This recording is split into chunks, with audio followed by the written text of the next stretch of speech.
A very warm welcome to our distinguished speakers, moderator, professionals, academics, students, and all participants joining us from across Sri Lanka and around the world. On behalf of the organizing committee, it is my great pleasure to welcome you all to webinar number 11, the final session of the national webinar series titled Climate Smart Sri Lanka, Awareness to Action, Threats, Vulnerabilities, Lessons Learned, and Future Preparedness. This webinar series is organized and hosted by Sri Lanka Technology Campus, SLTC, under the guidance of our Vice Chancellor, Professor Chandrika Vijayaratne. SLTC is a Ministry of Education recognized non-state degree awarding higher education institution committed to delivering high-quality industry-relevant education aligned with national development priorities. As a proud member of Sri Lanka Association of Non-State Higher Education Institutes, SLANSHI, and the Association of Commonwealth Universities, as one of Sri Lanka's leading private universities, SLTC is honored to lead this initiative as a part of our broader commitment to strengthening climate resilience and advancing sustainable development in the country. We are also deeply honored to have the Institute of Environment Professionals Sri Lanka, IEPSL, as a strategic partner for this initiative. IEPSL is the nationally recognized professional body for environmental practitioners in Sri Lanka, dedicated to maintaining professional standards while promoting the sharing of expert knowledge for the benefit of the nation and the wider community. This webinar series was initiated in response to the increasing frequency and intensity of climate-induced disasters affecting Sri Lanka. Our objective has been to move beyond awareness toward meaningful action through evidence-based discussions, professional insights, and practical strategies that can support disaster preparedness, informed policy development, and effective implementation. Now, today I'm pleased to highlight the earlier webinars in this series were conducted very successfully with strong engagement and participation. Across the series, we received over 1,700 registrations, with most sessions attracting more than 300 participants, reflecting the strong interest and commitment of stakeholders toward climate resilience and sustainable development. Now, this level of participation reflects the growing national interest in climate resilience and the continued relevance of the themes addressed through this platform. Building on this momentum, we are confident that today's session will further enrich and strengthen this important dialogue. This evening, webinar number 11 focuses on the timely and critical theme, coastal disaster, risk and preparedness. During this session, we will explore the emerging risks faced by coastal regions, strategies for strengthening resilience, and practical approaches for improving preparedness in the face of climate-related hazards. We are privileged to have two distinguished experts with us today who will share their insights, research findings, and practical experience, of course, to enrich this important discussion. Dr. David McGowan, School of Engineering and Design, London, South Bank University. Dr. Charitha Dissanayake, Head of the Department of Civil Engineering, Sri Lanka Technology Campus. I invite you to guide and enrich today's discussion. We are also pleased to have Dr. Renuka Aryavansa serving as a moderator for this session. Now let me briefly introduce Dr. Renuka Aryavansa. And it is my pleasure to introduce Dr. Aryavansa, who is a senior lecturer and the head of the Department of Environmental Studies, Faculty of Technology, Sri Lanka Technology Campus. She's a qualified agricultural and biosystems engineer with a strong research background, industry experience, and teaching portfolio. The analytical tool she developed through her PhD research, titled Development and Validation of Interactive Mathematical Expressions for Biochemical Transformation Kinetics, is highly effective in all fields of pure and biological sciences. Dr. Arivanse has gained a wide range of experience as an active researcher over 15 years. Dr. Arivanse has gained as well as through teaching experiences, including undergraduate and postgraduate research supervision. She has also been a resource person in designing and developing integrated solid waste management systems, conducting workshops and seminars, initial environmental impact assessment studies, and environmental impact assessment studies, pre-feasibility and feasible studies, business plans, surveys, and social impact assessment studies. Dr. Arivanse has been involved in designing and developing bioreactors, biofiltration systems for air pollution control, leachate, and wastewater treatment systems, municipal solid waste dump site rehabilitations, solid waste management systems, renewable energy generation systems, biochar production systems, organic fertilizer production systems. She has also actively been involved in and co-supervised several field trials and pot experiments to determine the effect of biochar and developed organic fertilizer based on compost and biochar on crop growth and nutrient regulation, as well as replacement for inorganic fertilizer. Now, this is a free live webinar conducted via the Zoom platform from 7 p.m. to 9 p.m. and participants will receive an e-certificate upon successful participation. And at this point, it is my pleasure to formally hand over the session to Dr. Arivanse, now who will take the proceedings from here on. Thank you all once again for joining us in this evening, and we wish you a very engaging and insightful session. Over to you, Dr. Renuka Arivanse. Thank you very much, Mr. Samantha. I hope I am audible. Yes, you are. Okay, thank you very much. Aibowan, good evening, ladies and gentlemen. On behalf of the Sri Lanka Technology Campus, it is my great pleasure to welcome you once again to the webinar 11 of the national webinar series titled Climate Smart Sri Lanka, Threats, Vulnerabilities, Lesson Learned, and Future Preparedness. As you are aware, over the past several weeks, this webinar series has explored many critical dimensions of climate change and sustainability, from climate science and environmental management to agriculture, policy, and disaster resilience. As Mr. Samantha mentioned, today we conclude the series number 1 by focusing on a topic of particular importance to Sri Lanka as an island nation: coastal disaster risk and preparedness. Sri Lanka's coastal zone support a large share of our population, economic activities, infrastructure, tourism, and ecosystem. However, as you all are aware, these areas are increasingly vulnerable to sea level rise, coastal erosion, storm surges, and extreme weather events intensified by climate change.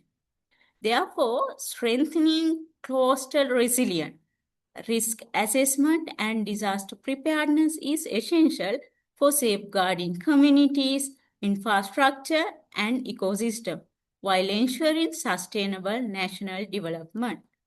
So today's webinar aims to contribute to this important discussion by exploring how science, engineering, and policy can work together to enhance coastal hazard prediction, risk management, and climate smart adaptation strategies.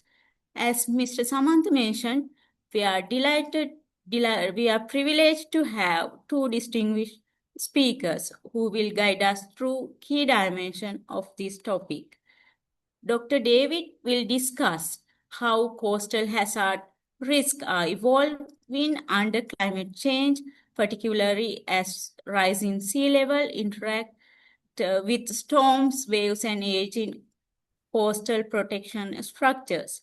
Following this, in his presentation titled Prediction to Protection, Dr. Charitha will highlight how scientific research and technological innovation can be translated to practical solutions for coastal disaster resilience. This session will conclude with a moderated Q&A session, providing an opportunity for our participants to engage directly with the Q&A session through the chat box and the Q&A section. Now, it is my great pleasure to introduce our first speaker today, Dr. David McGowan. He is a senior lecturer in water engineering at London South Bank University, UK, and the founder and leader of the Coastal Hazard Group. His research focuses on coastal hazards, including tsunami and storm-driven flooding, seawall performance, and the impact of sea level rise on vulnerable coastal communities and structures. A central theme of Dr. David's work is understanding how incremental sea level rise alters baseline conditions, amplifying overtopping, loading, and failure risk even in the absence of extreme event. His research examined how long-term, non-stationary climate forcing interact with episodic hazard to produce compound and cascading coastal risks that are not well captured by traditional design standards. His work integrates physical modeling, numerical simulation, and probabilistic risk approaches to better understand how coastal protection structures perform under both extreme event and progressive climate change. He has published extensively in leading international journals and secured approximately 400,000 pounds in research funding to date. He works closely with policymakers, engineers, social scientists, and international partners to translate research into practical and climate-smart decision-making tools. Dr. David also has collaborated on coastal resilient projects across South and Southeast Asia, particularly in Sri Lanka and Indonesia. His recent work emphasizes the need to couple engineering performance with governance, social vulnerability, and institutional capacity to ensure that sea level rise adaptation and disaster risk reduction strategies are not only technically effective, but also fair and sustainable. Dr. David, we are truly honored to have you with us today. With that, it is my great pleasure to invite you to begin your presentation. Over to you, sir. Thank you so much. I'm just going to make sure that, let me just set up my presentation to share. Everybody can see the presentation, is that correct? Yes. Perfect. Excellent. All right. Well, thank you so much for this honor of speaking in this, what seems to have been a very successful seminar series. As I was introduced, my name's David McGowan. I'm senior lecturer at London South Bank University, which is in London, and it's on the south bank of the River Thames, which runs through London. So it's aptly named. I'm going to talk today about a body of research that I'm involved in, and it includes a number of different partners. So on the right-hand side here, we can see my institution, and then the Open University as well. And then this here is our Indonesian partners, so the Tsunami and Disaster Risk Mitigation Research Centre, SLTC, of course, and the University of East London. The research I'll talk about is funded by a number of different organisations in the UK, one of which is my own institution, funded some work. We also got some funding from the Lloyd's Registry Foundation, which is a maritime charity, the Royal Academy of Engineering, which is the British Academy of Engineering. Effectively, they provided some funding, and then the British Academy, which there's lots of academies here, but the British Academy is the funder for the arts and social sciences. And so the range of funding that I'm alluding to here is perhaps a foresight of what I think the problem that we're trying to deal with should involve. It's not just maritime, it's not just engineering, it is also socio-economic and even cultural aspects. This little QR code here will take you to my research website, the Coastal Hazards Group. And as was mentioned, I do research in sea level rise, which is what I'll talk about today, but also a lot of work in tsunami. But I'm not going to talk about the tsunami stuff today, but you can find out more about that if you go to that link. This is my favorite photo from our recent visit to Sri Lanka last year, which has my colleague Ravindra here, who is from the University of East London. And then who is getting very wet is Charitha in the background, who has sacrificed all to in the name of science and research. So good for him. And we'll be hearing from him after my talk. Right, so I'm going to title the talk, it's A Future of Rising Seas and Potentially Collapsing Walls.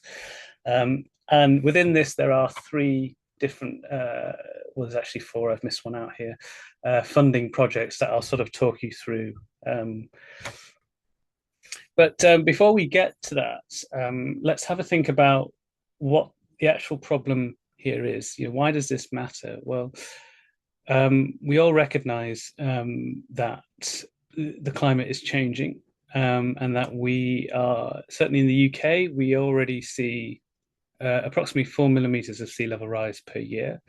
And there are various projections from the IPCC, ranging from 50 centimeters by the end of the century to 1.5 meters by the end of the century. So there's quite a range of predictions of sea level rise, and a lot of it depends on emissions, output projections, and also the response of the Met Ocean climate system. So there's a lot of uncertainty, but what we can be certain is that sea levels are rising because we're seeing it, and we understand the mechanisms broadly of why they're rising because of a warming environment and then the melt of glacial ice at the poles in particular.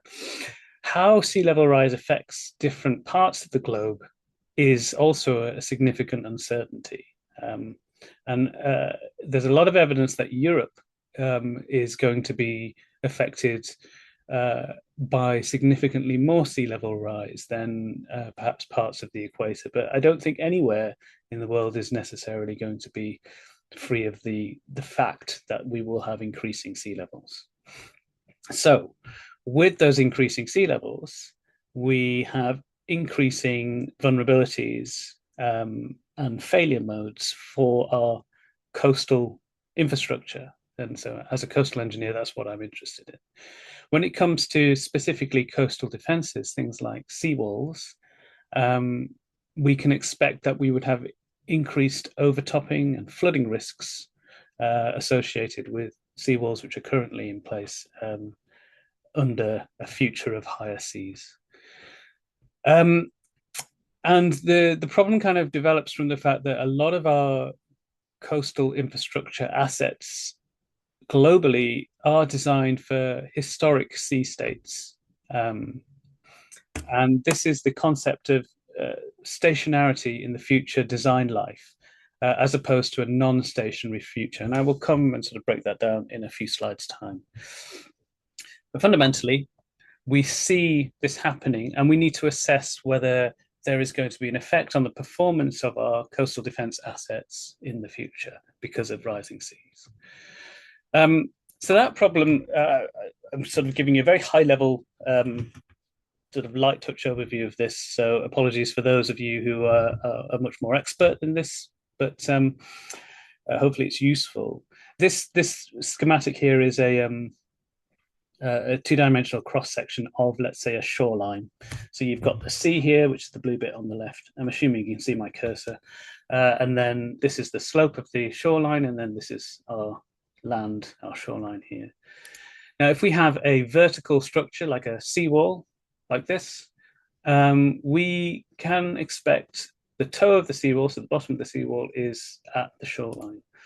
And then we'd expect waves to sort of impact maybe just offshore or sort of at some point on the vertical structure of this seawall. And the thing is that we would know roughly, we would have designed that into our seawall going forward. So we'd expect the waves, the maximum waves, to impact at this level and to provide these kind of forces as sort of an envelope of forces. And engineers will know then, okay, the main failure modes of a seawall is going to be the force that this wave applies to the seawall, which is going to sort of try and either make it slide laterally, so from to the right-hand side here. There's also going to be a force which is set up, which generates an overturning force, so what we call an overturning moment, which might want to encourage the wall to kind of sort of tip over onto its side, again from the waves. We would have a failure mode which is described by the amount of water that gets over the top, so we call that overtopping. And all walls will have some overtopping, but it still is a mode of failure. And certainly if the amount of water that gets over the wall becomes too great, it can be a significant hazard for whatever it's protecting in the hinterland. We would also find that lots of walls have rock armor at the base or sort of on the slope, and the sort of degradation and the movement of the rock armor is also a failure mode. And that rock armor is often in place to protect from the scour of sediments. So the sediment transport that would occur at the interface between the water and the sediment beds, the slope, because of the increased turbulence and other effects, you have the potential to have quite large holes being sort of dug away by the flow and the currents. And that can expose the foundations and cause, again, vulnerabilities and failures. So to design against this, engineers, historically, we've needed to know, well, what are those loads? What's the hydrostatic load? So the weight of the water on the seawall. What are the impulsive loads? So the impact of the wave onto the seawall makes a sort of a compression of the air, and it kind of makes a very large force, but short-lived force. We'd want to know how much overtopping volume we're going to expect for a given to the return period of storm. Again, that helps us design effective solutions. And we'd also want to know how much scour we might expect in the conditions that we've designed for, because then that helps us design protection for the scour. So we need to know all these things. We know what the failure modes are. We know, and we want to know by how much these forces are going to affect. Now, we've relied on, as engineers, practicing engineers, on quite robust and well-developed and described design guidance. So in the UK and in Europe, we use European codes or British standards. Things like Eurotop, which is the European Overtopping Manual, has a lot of equations which allows you to estimate how much overtopping volume you'll get particular scenarios of your design. We have something called the Syria Rock Manual, which helps us design, the proper design of seawalls. In the US, you have the American Society of Civil Engineers. They have design codes, which are often used globally as well. And again, these codes have been drawn up over a long period and sort of improved and reassessed and fine-tuned over many years from quite large data sets of experiments and numerical tools as well as field data. So they are empirical by nature. And as I will allude to, the problem is that empiricism is based on a past which is not including climate change. So we'll come to that. So once you've used these design codes, you would then consider, if you were doing a good, robust design, you would do some experimental modeling to check the specific case study that you wanted to construct. And again, if you're diligent, you'd do some numerical modeling as well to sort of test out lots of different scenarios. And then you would build your seawall in the prototype. Now, the problem becomes with sea level rise is that you have a height of seawall, and it can be defined by the crest height. So this is R sub C is the height of the crest. It's just how many meters from the toe, the bottom of the seawall to the top there is. If there is sea level rise, this is kind of a very crude way of demonstrating it, but fundamentally that's what potentially might happen. You automatically reduce that crest height for a given seawall that you've already constructed. And then that may change the way the waves transform and approach the seawall and at what location on the seawall they might break. And this is something that those design codes we talked about and that empirical knowledge and historical knowledge doesn't account for. So this increase in sea level will decrease the crest height. We can hypothesize will increase the hydrostatic load. It may increase the overturning moment because the resolve force is a bit further up on the structure.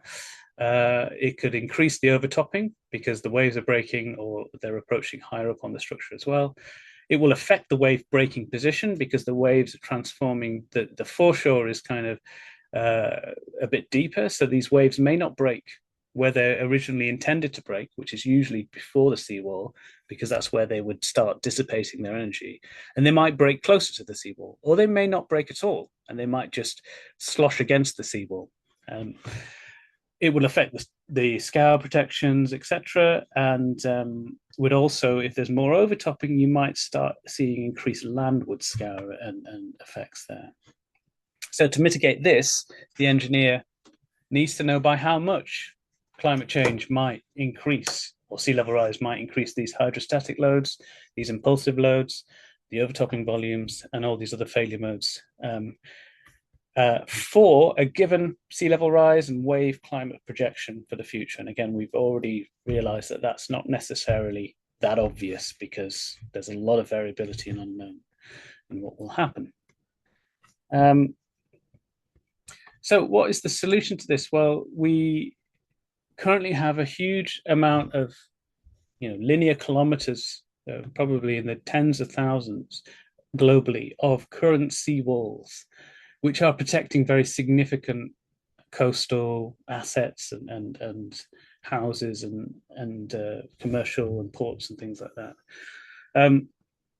So we also can expect that basically we have a situation of what we call economic parsimony, which means sort of fancy way of saying that governments and policymakers and decision makers will want to spend the least money as possible for the solution. And that's basically because there is not a lot of money anywhere. Money is always the problem. And so it can be argued that a lot of these seawalls that are currently installed are just going to be retrofitted, or they're going to have their lifespan extended. And as they're extended into the future, they're going to certainly be extended into situations which they weren't originally designed for because of sea level rise and climate change.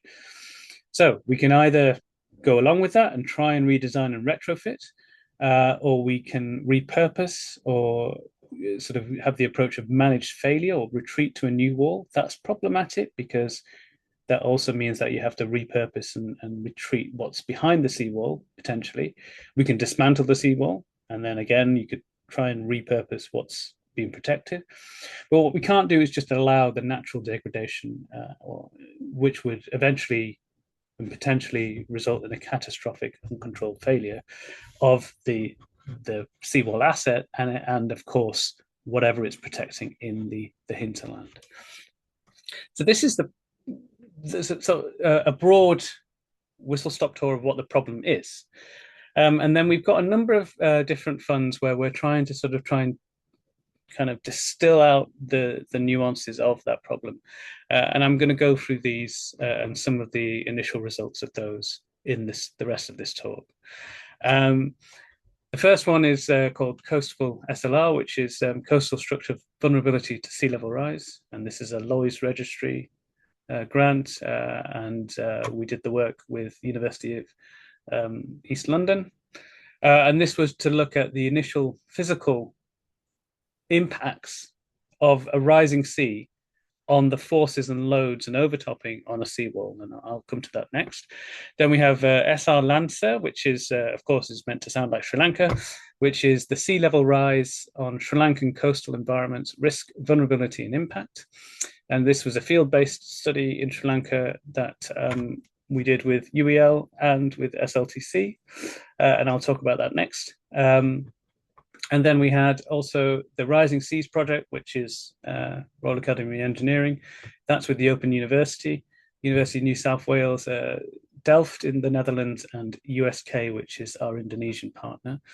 And this Rising Seas project and the Poly Seawall project are looking into what I'm going to call the data landscape that we need to interrogate to have an equitable solution to this problem. And again, I will not get ahead of myself. I will talk about that in a bit more detail and what that actually means towards the end of the talk.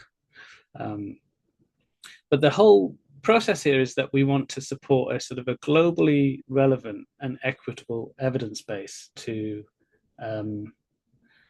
deliver the solutions that we think are appropriate for climate change and sea level rise. So to do so, let's have a look at three questions. So the first question is there actually a problem? Is there a physical problem here that we need to deal with? Is sea level rise actually going to increase the forces on structures, etc., and the overtopping? So that's question one. Question two is there any inherent vulnerability in the field? And I'll talk about some of the work we've done in Sri Lanka last year to look at what the vulnerability looks like for seawalls to sea level rise. And then question three is, what do we do about it? Or what might we think about doing about it? So what does this future look like? So question one, is there a physical problem? Now, the hypothesis here is there is a physical problem because of the little schematic I just showed you earlier. But to test this out scientifically, we did some small-scale experiments in the Coastal SLR grant, which is Coastal Structure Vulnerability to Sea Level Rise. And that's, like I said, with myself, Ravinder Jayaratne from UEL, and then these two are my MSc students, both from Bangladesh, and then we've got two MSc students from UEL as well. So that in this project, and actually I should add that a lot of this work was done by Hassan and the MSc students, and Hassan has now stayed on at South Bank University to do a PhD extending this work.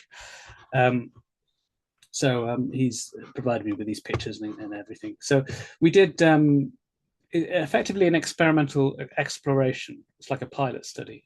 Is this actually a problem? That's the question we're trying to ask. So we have a 1 to 50 scale flume. It's a relatively small flume at the University of East London. And we basically had a seawall. I'm just going to show you, this is the cross section. There's a seawall here. This is the wave generation. It's a dam break system.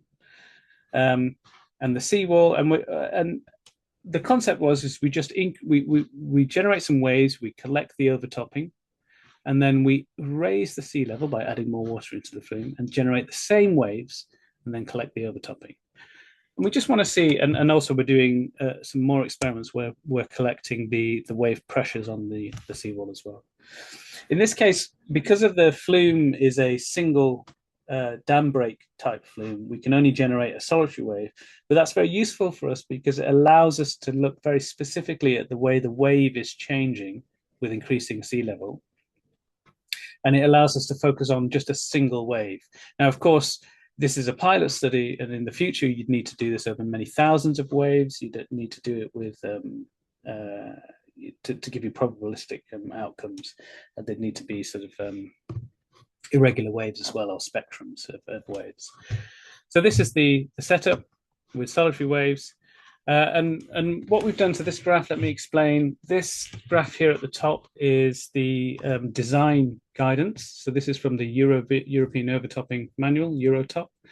And this shows you the equations that have been regressed from many hundreds of experimental data sets which have been taken over decades in the past. Now, the thing is that what these experiments have done is they've taken a load of waves and they've recorded the amount of overtopping on a model seawall. And usually a seawall is designed to have the toe of the seawall, the bottom of the seawall will be at the water level. That's the whole concept of a seawall. So of course, these data in this top panel don't look at increasing sea level. They vary this parameter, which is on the x-axis, which is what we call the relative freeboard, which is the height of the wall as a function of the height of the wave, the incident wave, by changing the wave height or the wall height. But they don't do it by changing the sea level as such. And then that's plotted as a function of the relative overtopping rate, right? So this is the amount of overtopping volume, so the amount of water that gets over the top of the wall as a function of the incoming wave parameters, namely the wave height. The design code shows that there are two different sort of behaviors. At sort of higher seawall heights, you get this this power curve. But then when you get to quite small seawalls, it becomes an exponential increase in overtopping with increasing or decreasing relative freeboard. Now, our data, which we took, kind of lies in the relatively small freeboard region down here. And this is already indicative that the design codes are not actually covering future scenarios where freeboards are going to start decreasing significantly, namely because who would design a wall which was really not tall enough, right? That's only something that's going to happen because of sea level rise. So there is a gap in data, as well as there being an increase, a very significant exponential increase as you decrease the wall height. So the data we have, and this preliminary, if you look at this key here, is showing sea levels which are at 0. So this is where effectively the sea level is at the bottom of the wall. And then we add half a centimeter of sea level each time. And we run the same kind of waves to see what the effect of increasing the sea level is. Now, the design curves kind of envelope the data reasonably well until you get to quite significantly lower relative freeboards, where things start to collapse a little bit off the curve. So this is showing us that as we increase the sea level, the overtopping is changing significantly, and it gets significantly worse at a certain point as you increase. Now, as we looked at the data for this, we're looking at the video imagery for this. The reason that's happening, and this is preliminary, of course, is that the waves are not basically the overtopping is no longer what we call white water, which is when the wave breaks and splashes over the top, which is kind of normal, what you'll see at the coast. But they start to surge over the top, so it's like a green water overtopping. So there's a significantly larger amount of volume of fluid coming over the top. So this, without going into too much detail, is showing us that yes, the sea level is physically potentially going to be a problem. if it increases. Maybe there's no surprises there, but we need the science to prove our hypotheses. And the reason is the breaking changes, the surging of the wave over the top, etc. But why is it a problem? Well, as I've alluded to, these design codes are based on historic stationary data sets. So data sets which are designed around a constant sea level. They don't directly consider what happens when the sea level rises. And that's how you design these walls. You'd say, right, they have a 50-year lifespan. And in that lifespan, they need to withstand a one in 100-year event. But what happens when that 1 in 100-year event in 10 years' time becomes a 1 in 50-year event? Because that's what climate change will do. It increases the storminess and it increases the frequency and return period of this, decreases the return period. So yeah, 1 in 50 events become 1 in 25-year events. We may already be seeing that globally as well. And of course, that coupled with an increased sea level rise. So the whole geometry of the foreshore is changing. So there is a lot to do there. We have to expand these data sets, but the future is also not just about the engineering. So we recognize, I think, that we need to embed the stakeholder and the social vulnerabilities into these fragility models that we come up with, because, like I said, there's not a lot of money going around. We can't just retrofit every single wall and build amazing new walls. We have to pick and choose. And to pick and choose just on the engineering outcomes will potentially compound social vulnerabilities and the sort of, I'm trying to think of the word, basically I've said it, so it compounds these kind of inequitable outcomes. So the question one, I think, yes, there is a problem. So question two, what is the current vulnerability in the field? And so I'm going to focus on our work in Sri Lanka, which we did in 2025. 2025, yes, it's 2026 now. So on the sea level rise on Sri Lankan coastal environments, risk, vulnerability, and impacts. Before I do, if anyone has seen my notes, I left them on the seawall in Point Pedro town in Jaffna, up in the north, on the AB21 road. They look like this. I left them there, and then we realized 5 minutes later, went back and they'd gone. So either they've been committed to the sea has claimed it, or somebody is enjoying some very difficult to read handwriting and messy scribbles. Unfortunately, Charitha and Ravindra also had some good notes, so we haven't lost out completely, but that's where they were, if you can see, if you ever come across them. So what was the point of our field visit? Well, the aim was to evaluate the future vulnerability of existing coastal defences, and in this case in Sri Lanka. There were two objectives to this. First, we conducted an initial field survey to identify the vulnerabilities to sea level rise of coastal defences in Sri Lanka. And then secondly, and as importantly, because this is, we're starting up these collaborations, we wanted to meet and collaborate with in-country partners and stakeholders to develop those new relationships and future work. And actually, speaking at this seminar is evidence of that objective being successfully achieved. This is really important for us to kind of collaborate and work together on this. And so I encourage that. Our itinerary was as so we spent some time in Colombo and then Negombo. We went down to Galle and then all the way up to Jaffna. And that's where I lost my notes. So we did fieldwork surveys there. We also gave some talks on the second objective at SLAS, the Lanka Hydraulic Institute, and the universities in Jaffna and Preparedness as well.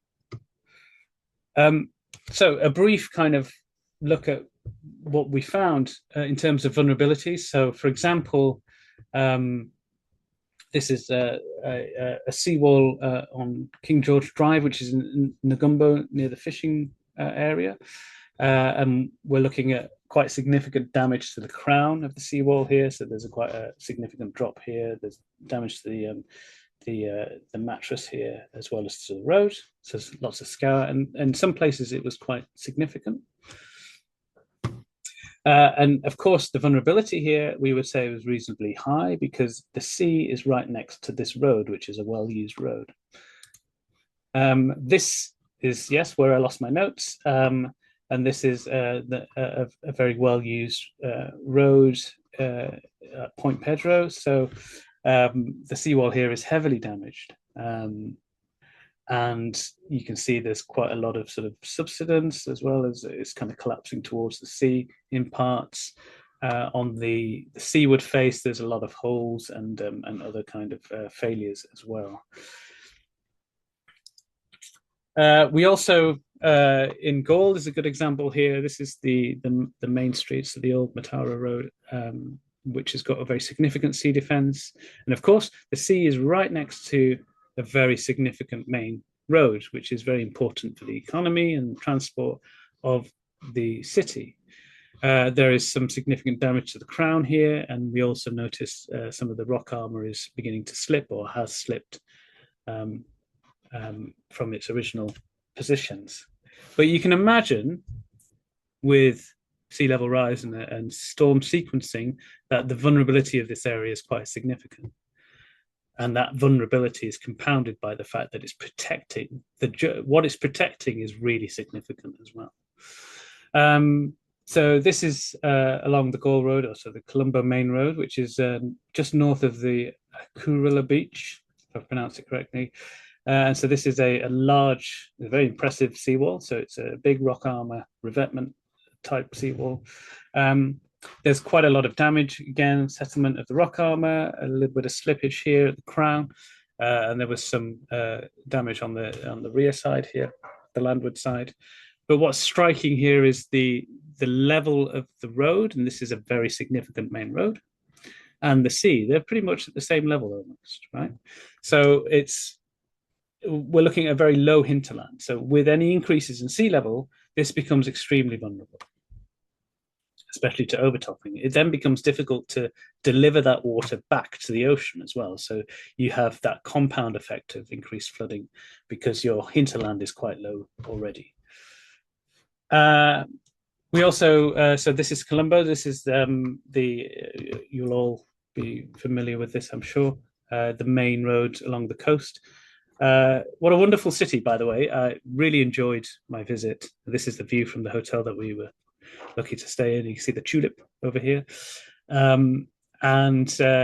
Yes, the sea is, I mean, it's stunning, but it's right next to what is effectively one of the primary train lines, north to south, as well as a very significant arterial road here. And I very much enjoyed seeing the commuters coming back and forth during breakfast. This is the view from the restaurant. But it's striking how close the sea is and how close the waves are breaking. So if you imagine a little bit of sea level rise and that the breaking region then starts to shift towards here a bit, then we are running a risk for these very significant economic significance, transport significance. The vulnerability of this is quite high, I would say. So, what are the solutions in the future? Well, and hopefully I'm not going over time here. We also were privileged to look at the port city, the ongoing construction of the port city. We had a behind-the-scenes tour, and this is an incredible. I was extremely impressed. It's an incredible piece of infrastructure. But it's interesting, of course, there's a lot of international investment here. The seawall here is about 15 meters high, protecting the port. So that certainly is maybe not necessarily with sea level rise in mind, but it's certainly a demonstration of the importance of protecting certain pieces of infrastructure. Then we also, within those solutions as well, it's not just the new constructions, but it's also the research facility and experience that is present in countries. So we also visited, this is in the university and UOP. So a very impressive hydraulic facility, really great wave flume, and some other smaller flumes. And of course, LHI, which is really world-class wave generation and physical modeling facilities, as well as world-class staff and expertise. So the facilities are there.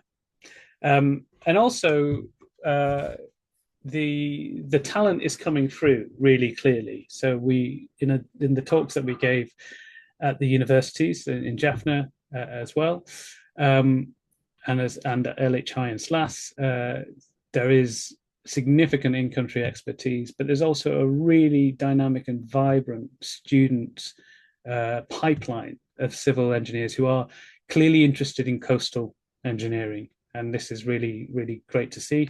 Dare I say, it's more vibrant than sometimes I wonder we have in the UK, where we maybe don't have as much interest in coastal engineering, even though we are also an island nation. So I think the solutions of the future are a mix of ensuring that the future talent understands these problems, and also investing in those facilities and new infrastructure as well. So my final question, and I'm hoping that, sorry, my window's, the wind is blowing through my window. I'm hoping that I'm not over time. Is what does that future look like? And I think this is where the sort of the interesting stuff is now. So there's only another 5 minutes. So within these projects, the aim is we wanted to evaluate the future vulnerability of existing coastal defences, and then provide some sort of actionable recommendations.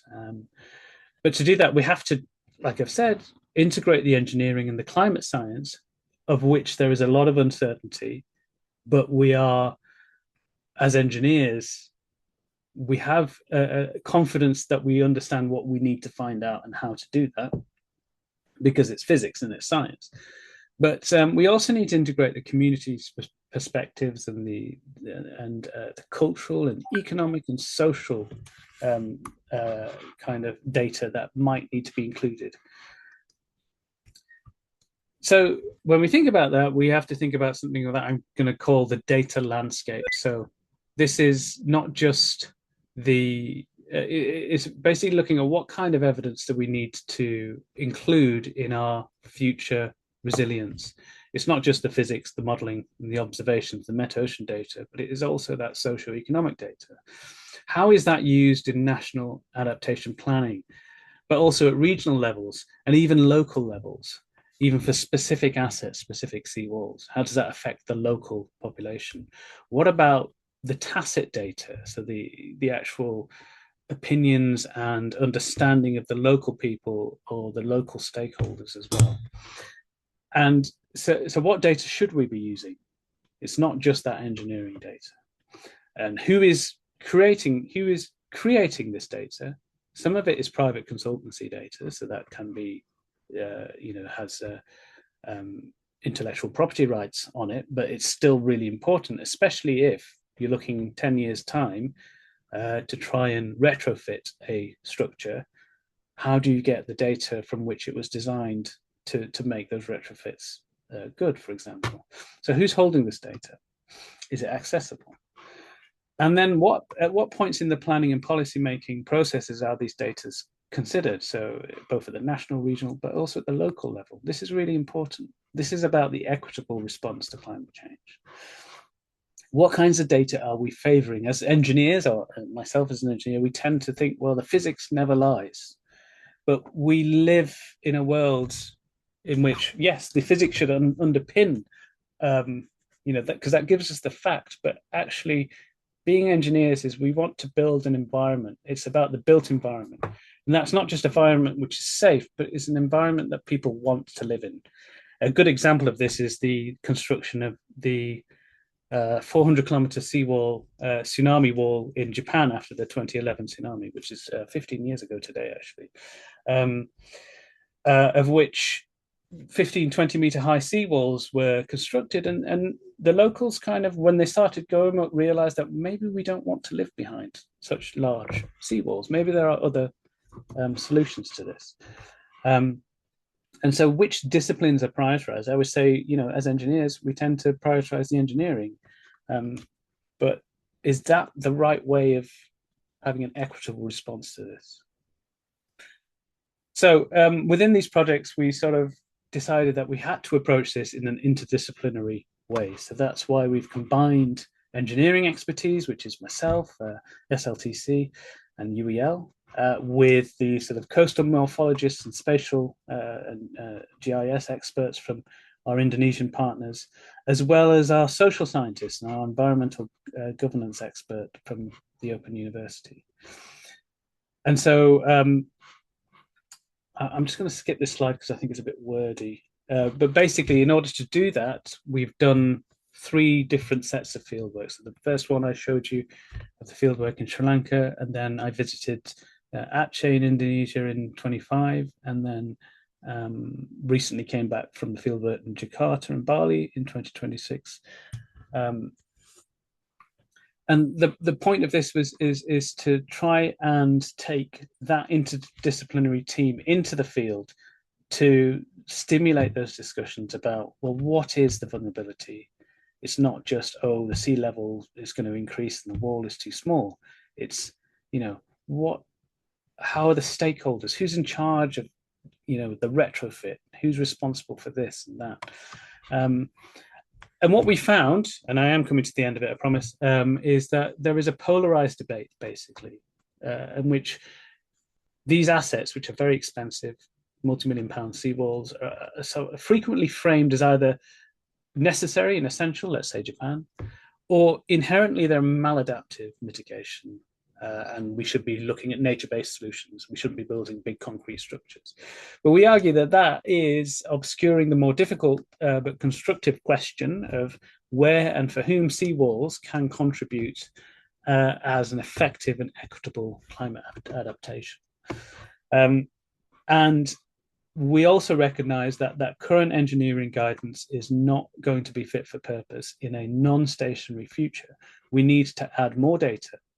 But this is the opportunity we have. We don't just add the more data, but we can add in data which also includes the socio and economic and cultural aspects.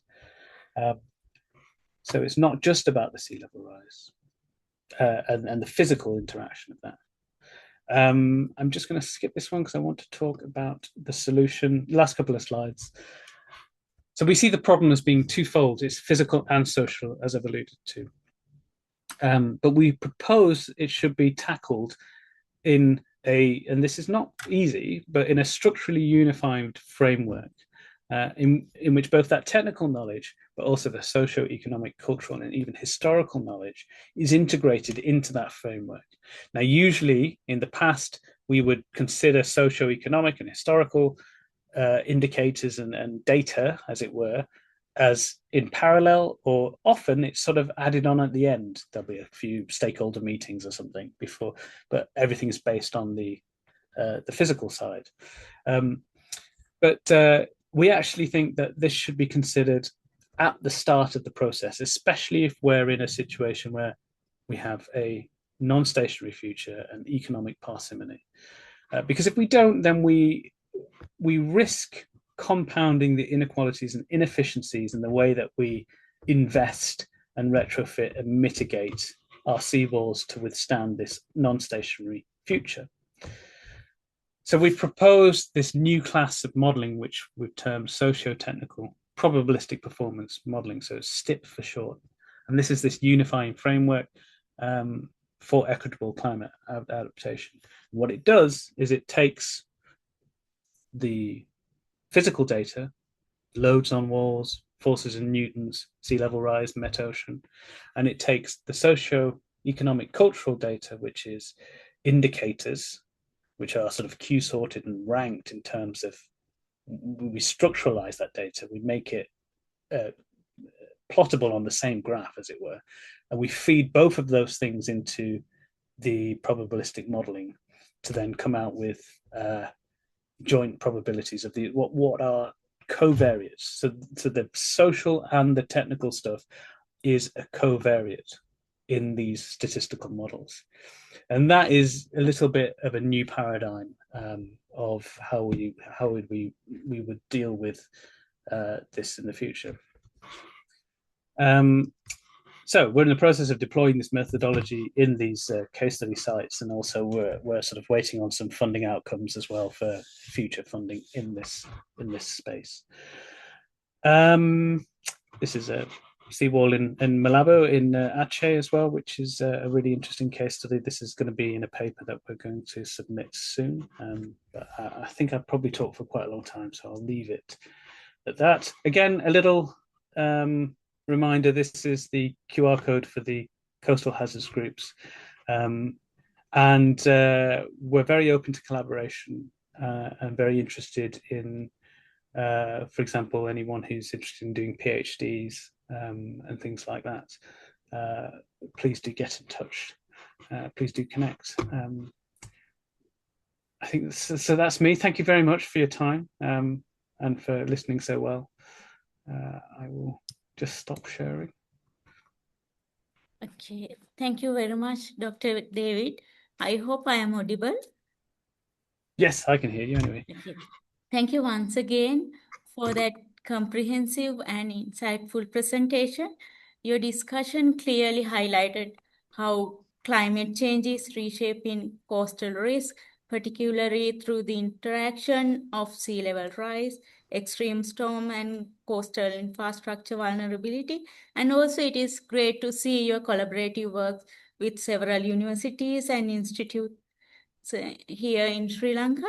The example and the international case studies you shared also emphasize the importance of integrating engineering solution, governance mechanism, and community preparedness in order to build truly climate resilient system. We sincerely appreciate you sharing your expertise and global research insight with us today. Now, it is my great pleasure to introduce our next speaker today, Dr. Charita Disanayaka, one of our colleagues at the SLTC and the head of the Department of Civil Engineering, Faculty of Engineering at the SLTC. Dr. Charita is a coastal, civil, and environmental engineering professional with over 10 years of experience with hydrodynamics and tsunami modeling, flood risk assessment, and climate resilient planning. Expertise in high performance, numerical simulation, sediment transport analysis, and hydrology and hydraulic design for large-scale coastal and river infrastructure projects, both locally and internationally.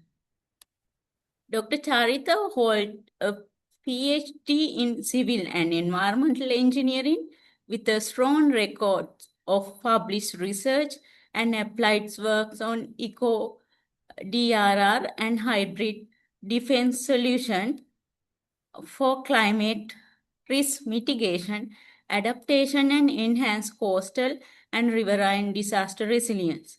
In his today's presentation titled Prediction to Protection, Dr. Charita will discuss how scientific research and technological innovation can be translated into practical solutions for coastal disaster resilience. Dr. Charita, we are delighted to have you with us today. Over to you, sir. Thank you very much, Dr. Renuka. Am I audible to you? Yes. So once again, thank you very much, Dr. David, accepting our invitation upon his busy schedule. So today I will explain you how to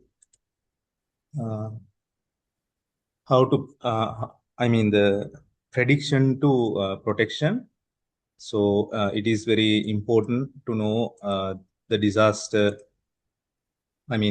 impact, then predict the forces and giving an engineering solution. So here, following Dr. David's presentation, Actually,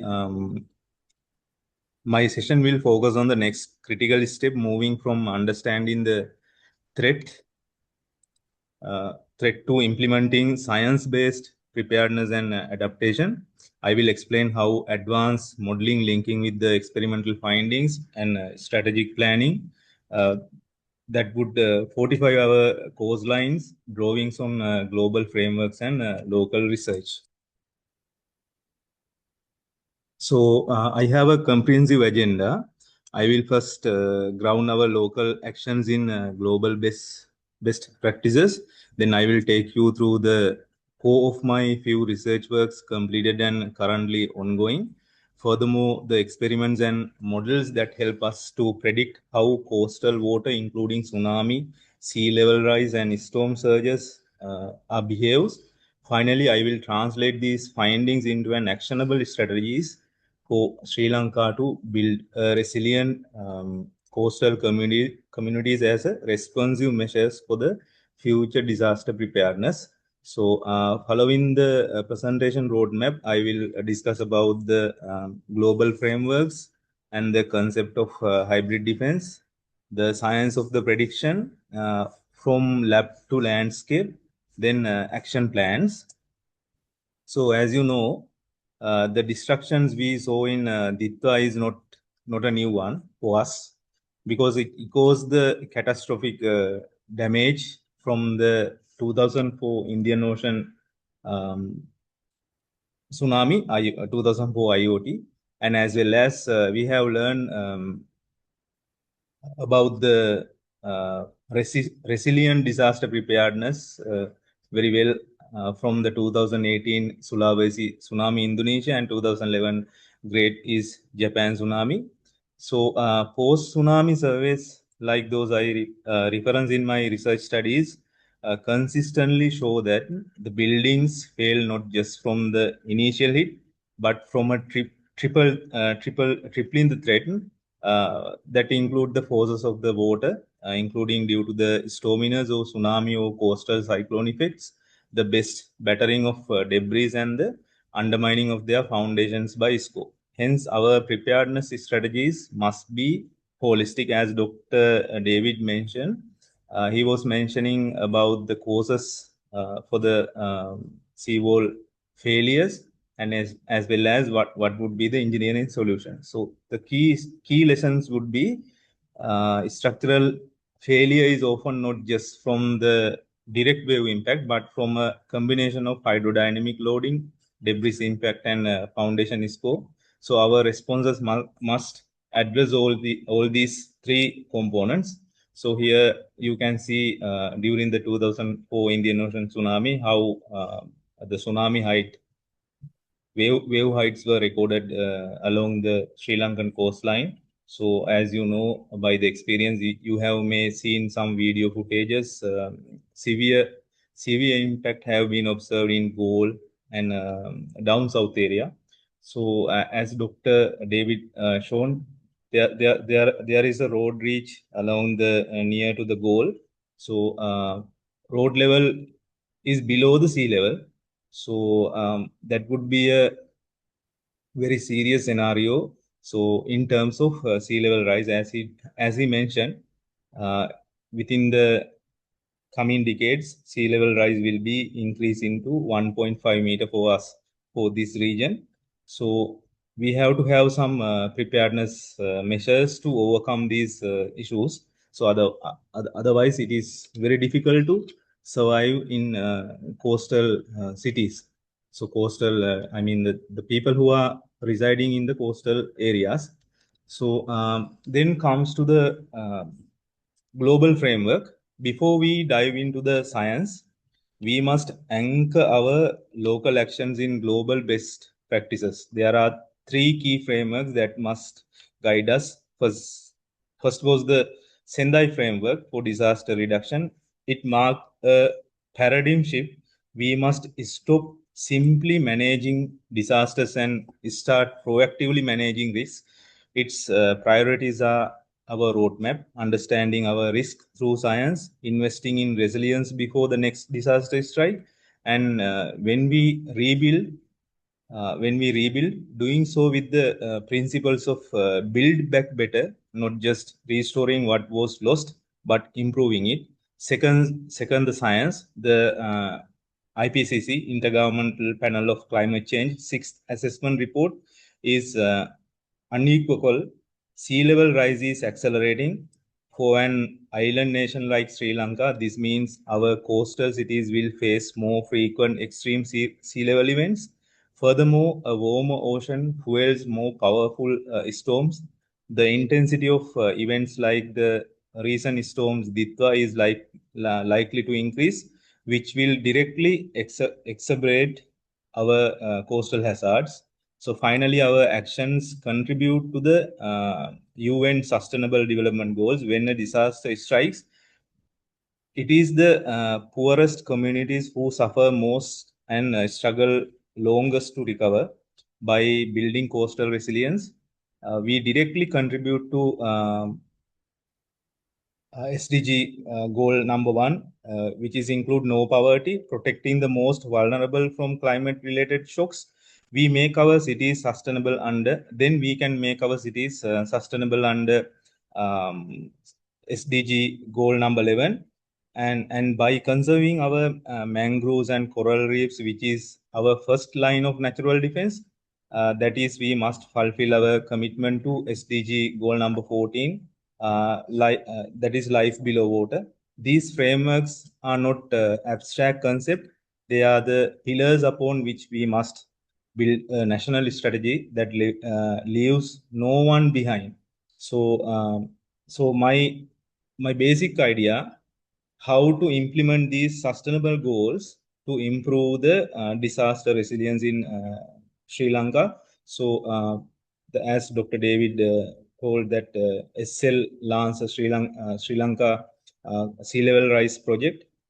When he was asking from me, I proactively collaborated with them for the field visits. Right now, the delay is from my side reporting the data. I extremely apologize for that one. So by the time I am developing some machine learning algorithm and conceptual frameworks to deploy the next phase of the SL Lancer. So one of my FIP students are proactively working for that. So as we observe when we were visiting to down south, the one of the coastal engineer, he is from CCD. He told they are experiencing severe matters in Calido Beach area due to the severe erosion. So now one of my final year project student is doing kind of a simulation to monitor the sediment transport patterns, and then we can evaluate how to implement these frameworks to cater back the the environment what existed on the Calido Beach area. So it is very important in compound flood mitigation for the Kaluthara region. So then comes to Sri Lanka as we know Sri Lanka as an island nation. So our economy, infrastructure, and population are concentrated along the coast. So from the global context, so Sri Lanka is not just any country. So our people and our livelihoods and our critical infrastructure are concentrated in a narrow coastal belt. The IPCC doesn't just talk about the global sea level rise. It tells us the North Indian Ocean is a hotspot with rates higher than the global average. This is the sobering equation we face. A rising sea level provides a higher launching pad for storms like Ditwah. The same storm on a higher sea means more destructive power, deeper inundation, and greater strain on every coastal defense we built. So this graph is showing climate the sea level rise exposure map for Sri Lanka, published in 2011. As you see, the majority of the coastline area have been categorized as dark red color. That means we are undergoing underwater in future. we are going underwater in future. So before go to the detailed discussion, I just want to rememorize what was happened during the Ditwah storm. So that was not an anomaly. It's like a likely sign of things to come.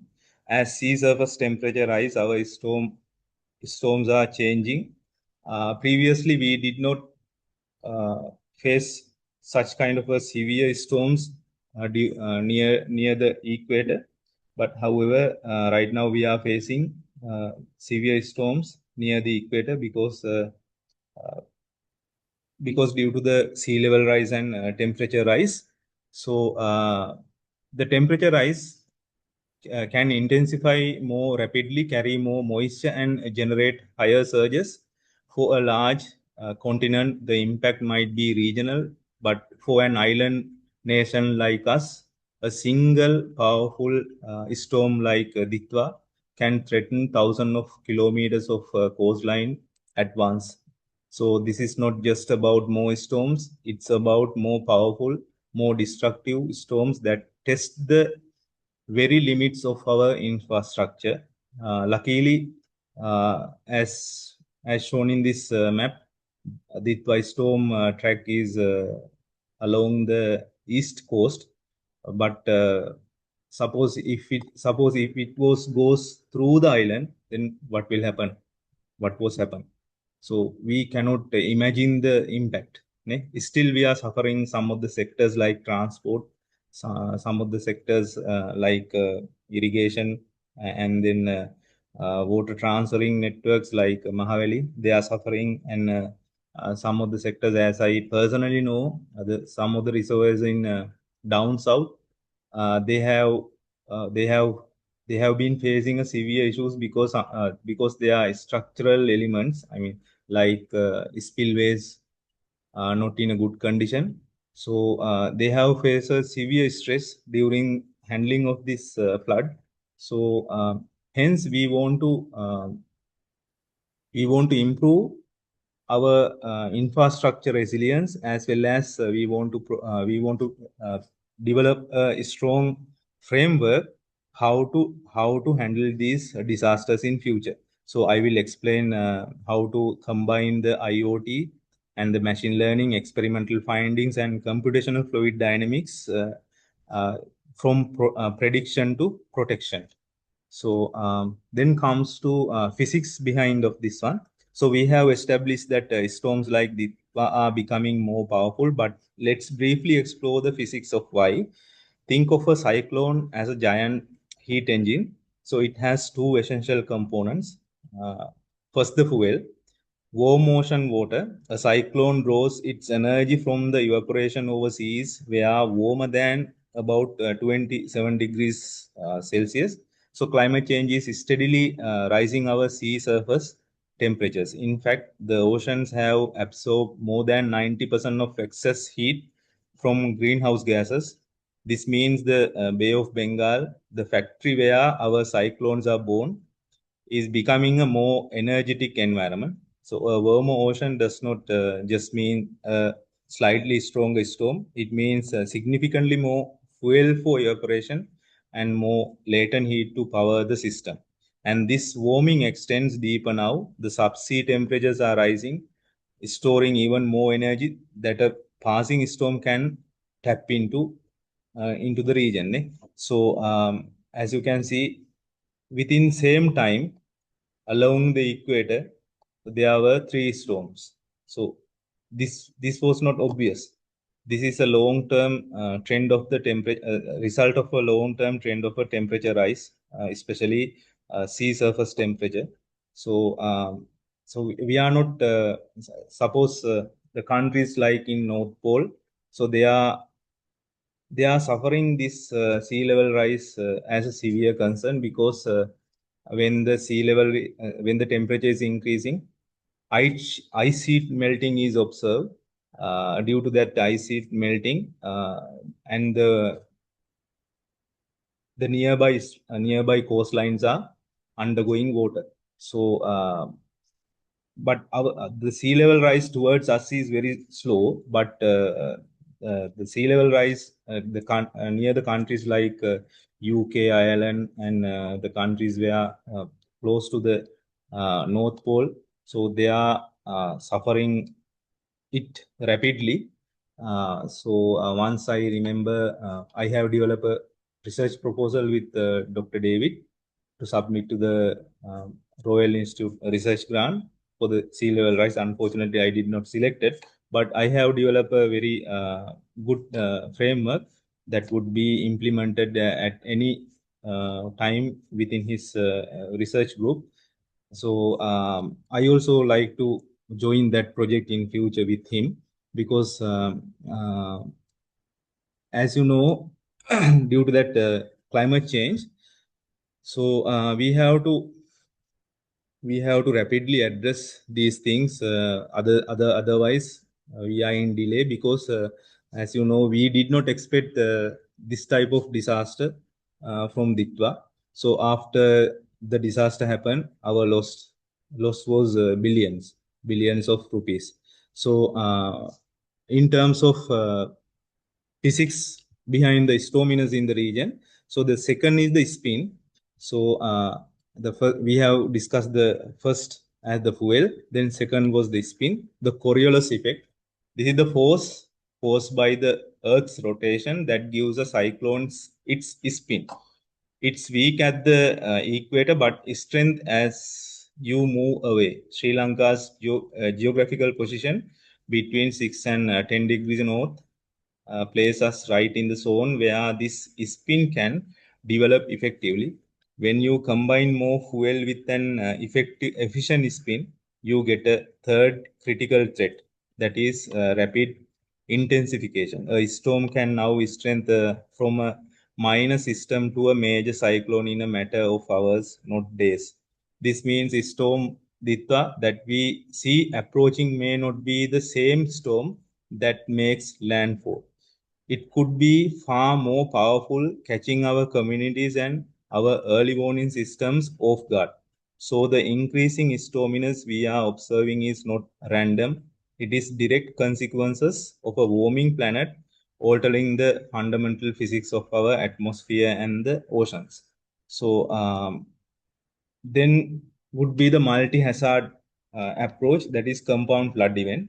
This brings the most complex and perhaps the most dangerous threat of all. So compound flooding. Imagine a scenario where a storm like Ditwah stole near our coast. Its winds are pushing a massive surge of ocean water up the mouths of our rivers. At the same time, its rains are causing those same rivers to swell. The river trying to empty into the sea meet an impenetrable wall of ocean water. The result is not just a coastal flood or a river flood. It's a catastrophic hybrid. Water backs up for kilometers inland, flooding areas we never thought were at risk. This is the perfect storm for an island nation like us with many river basins to strengthen our preparedness strategies like flood maps, early warning systems, and evacuation plans that must evolve to meet this hazard threat. So the compounders. So the scenarios are storm surge, torrential rains, the convergence, and the effect are flooding extend far inland, and the damage is compound. Saltwater inundation ruins agricultural land, while freshwater flooding destroy the properties. Then the recovery might be complex and prolonged. So then preparedness would be our risk map and early warning system must account for this combined hazard, not just coastal or riverine flooding in isolation. So the second one would be another major devastating effect on coast, that is the stability of the continental slopes. This kind of scenarios are not common in Sri Lanka, but this kind of scenarios are very common in countries like Japan, because they have located over the Japan has located over the three tectonic plates. So where always movements occurred, earthquakes, nearly above 1,000 earthquakes per year. So these are called even underwater landslide or near shore landslides. The continental, suppose when the continental slope is in unstable, so it try to shift towards the downward as shown here. So then the sudden failure may cause a tsunami waves. That means a surge wave that would be effective towards the nearest coast. So sometimes once I have did some modeling for the northern part of Japan. So there is a nuclear power plant near Niigata prefecture, part of the Japan northern part. So there was a subsea landslide. So then we had a contract to model the impact over the nuclear power plant, but due to the data sharing policy, I couldn't present those things because those are very sensitive information. So, but we have observed kind of a rising of sea level and the sudden rise of the sea level and the sudden storms, sudden surge waves toward the sea wall constructed constructed along the periphery of the nuclear power plant.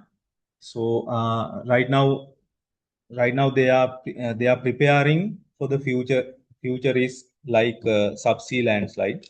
So then another failure would be cliff failures, mechanism of storm-induced coastal cliff collapses and local tsunami generation. So this is another effect. So the unstable coast could be collapsed toward the sea due to the that is kind of a trigger of the extreme rainfall. So then that would be also generating a tsunami like surge waves toward the nearest coast.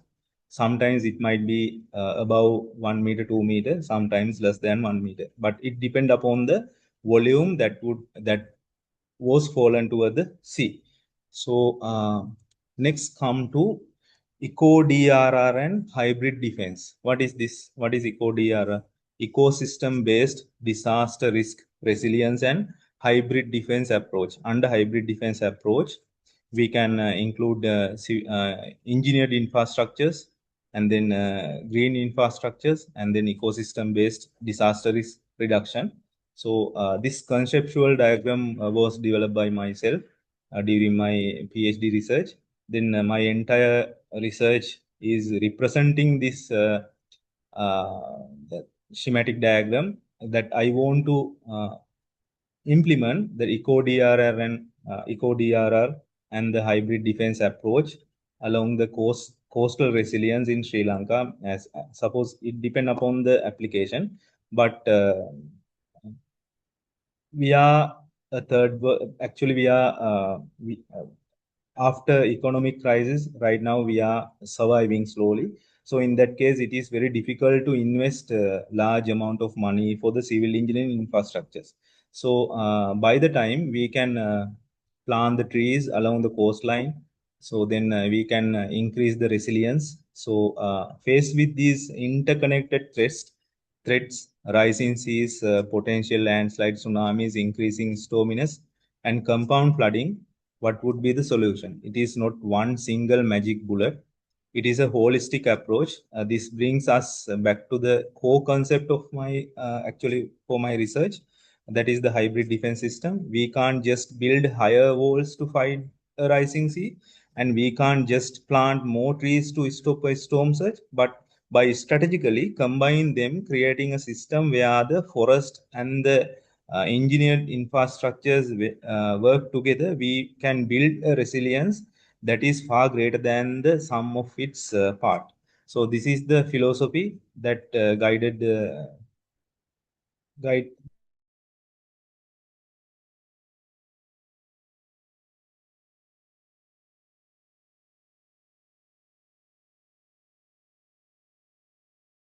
that come to risk mapping. Actually, why we should have a risk mapping? let's start with the first pillar. So risk mapping, the moment. Dr. Renuka, am I audible to you? Yes, Yeah. please So, continue. yeah. Let's start with the first pillar. Risk mapping means the moment a wave overtops an embankment. Suppose countries like Japan, UK, they have coastal embankments. Then some part of the Indonesia and then part of the Bangladesh, but we don't have such coastal embankments. So the moment a wave overtops an embankment, it transforms into a high-speed water jet at downstream. We call it NAP. This jet is not just a threat to the embankment itself; it becomes a source of hazard as it travels towards the inlet. So then my research question was simple but critical. Can we map this hazard zone? So, and more importantly, can we shrink it through an intelligent design? To answer this, I built physical models in the lab when I was doing my PhD. So then, wherein the geometries and then adding some alternative components like vegetation models and then structural elements. Then I have evaluated how to reduce the force of the overtopping flow towards the downstream. So then the goal was to map this overflowing water and its trajectory and energy. Where does it hit at the downstream? Then how fast is it moving? This is the fundamental data for any risk map, even for the sea. This is very important for the sea walls also. So then I have found out so type of countermeasures. So feature a protective armoring layer over the crest and downstream slope, and then involving increase in the width of the levee, often by extending the downstream slope. Includes structural core like sheet piles or walls within the levee, within the embankment body. We call it levee, to strengthen the embankment to withstand against the tsunami or storm surge, because it must uh, it must be withstand for the long term duration. I mean, suppose when the tsunami is overtop, suppose if the embankment is eroded within a few seconds, then the downstream will be destroyed. So it must be withstand against those hydrodynamic forces until people may be evacuated or until people have been moved to a safer places. So countries like in Japan, they have some elevated structures. People could immediately evacuated to the elevated shelters uh, to save their lives. Likewise, in coming slide, I will explain the mechanisms.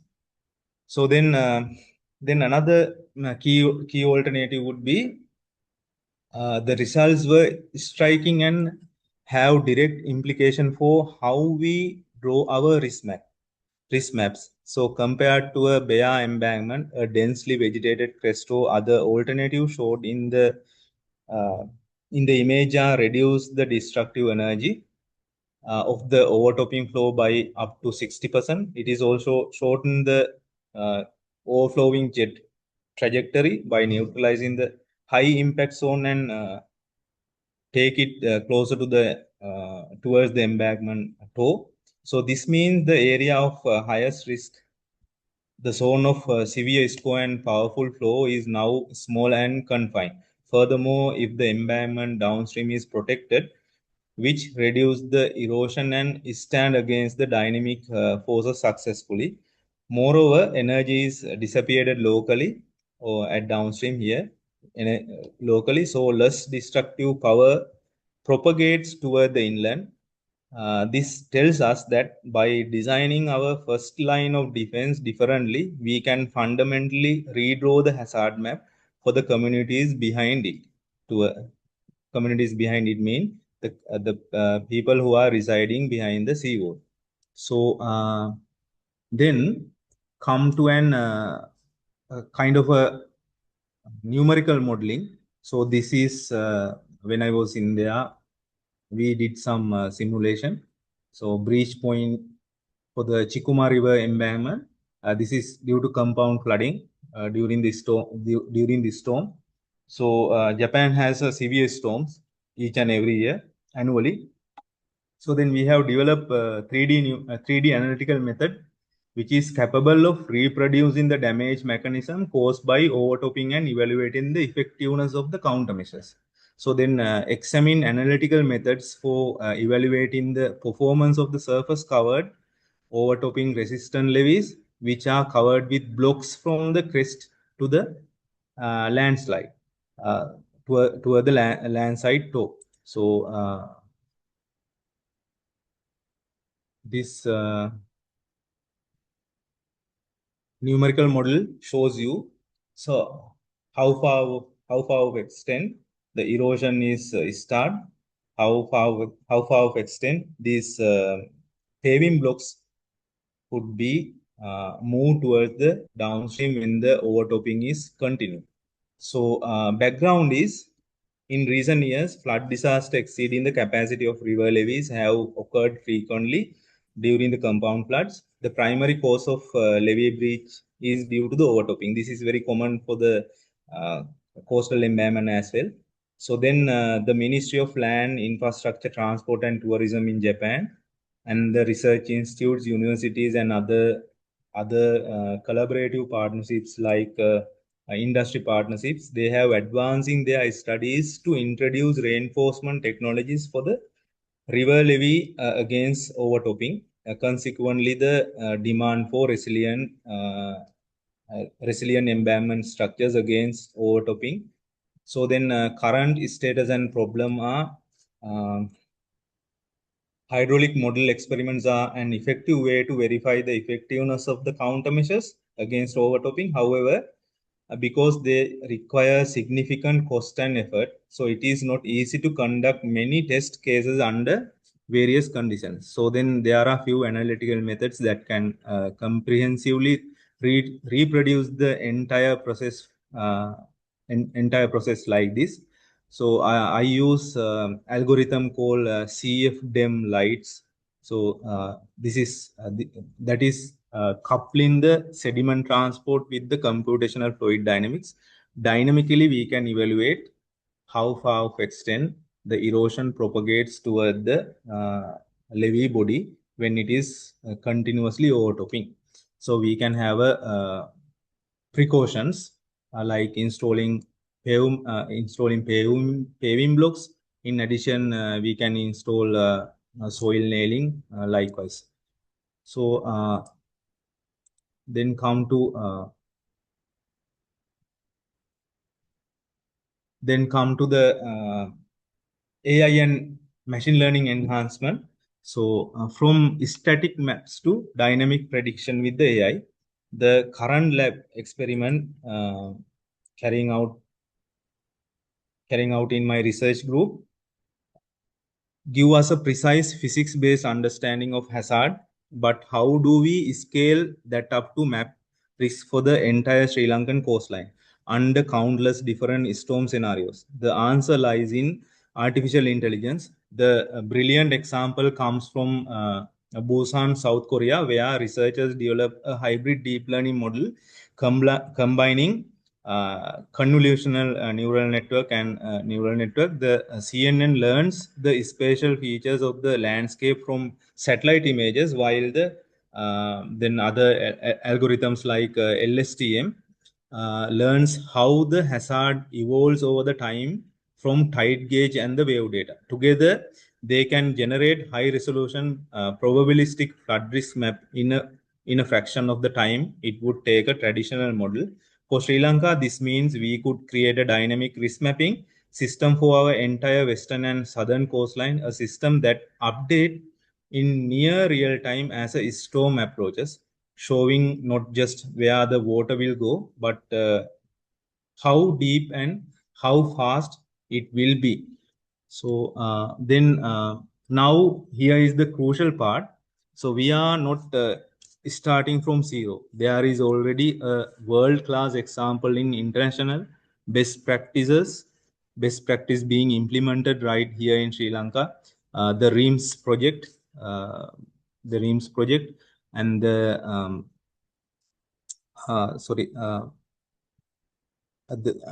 the REAMS program in partnership with the UNESCO work directly with our disaster management center, and then this is kind of a implementing framework that I am proposing. I will work on this further with my research students. So work directly with our disaster management center, the Department of Meteorology, NARA, and the Coast Conservation Department.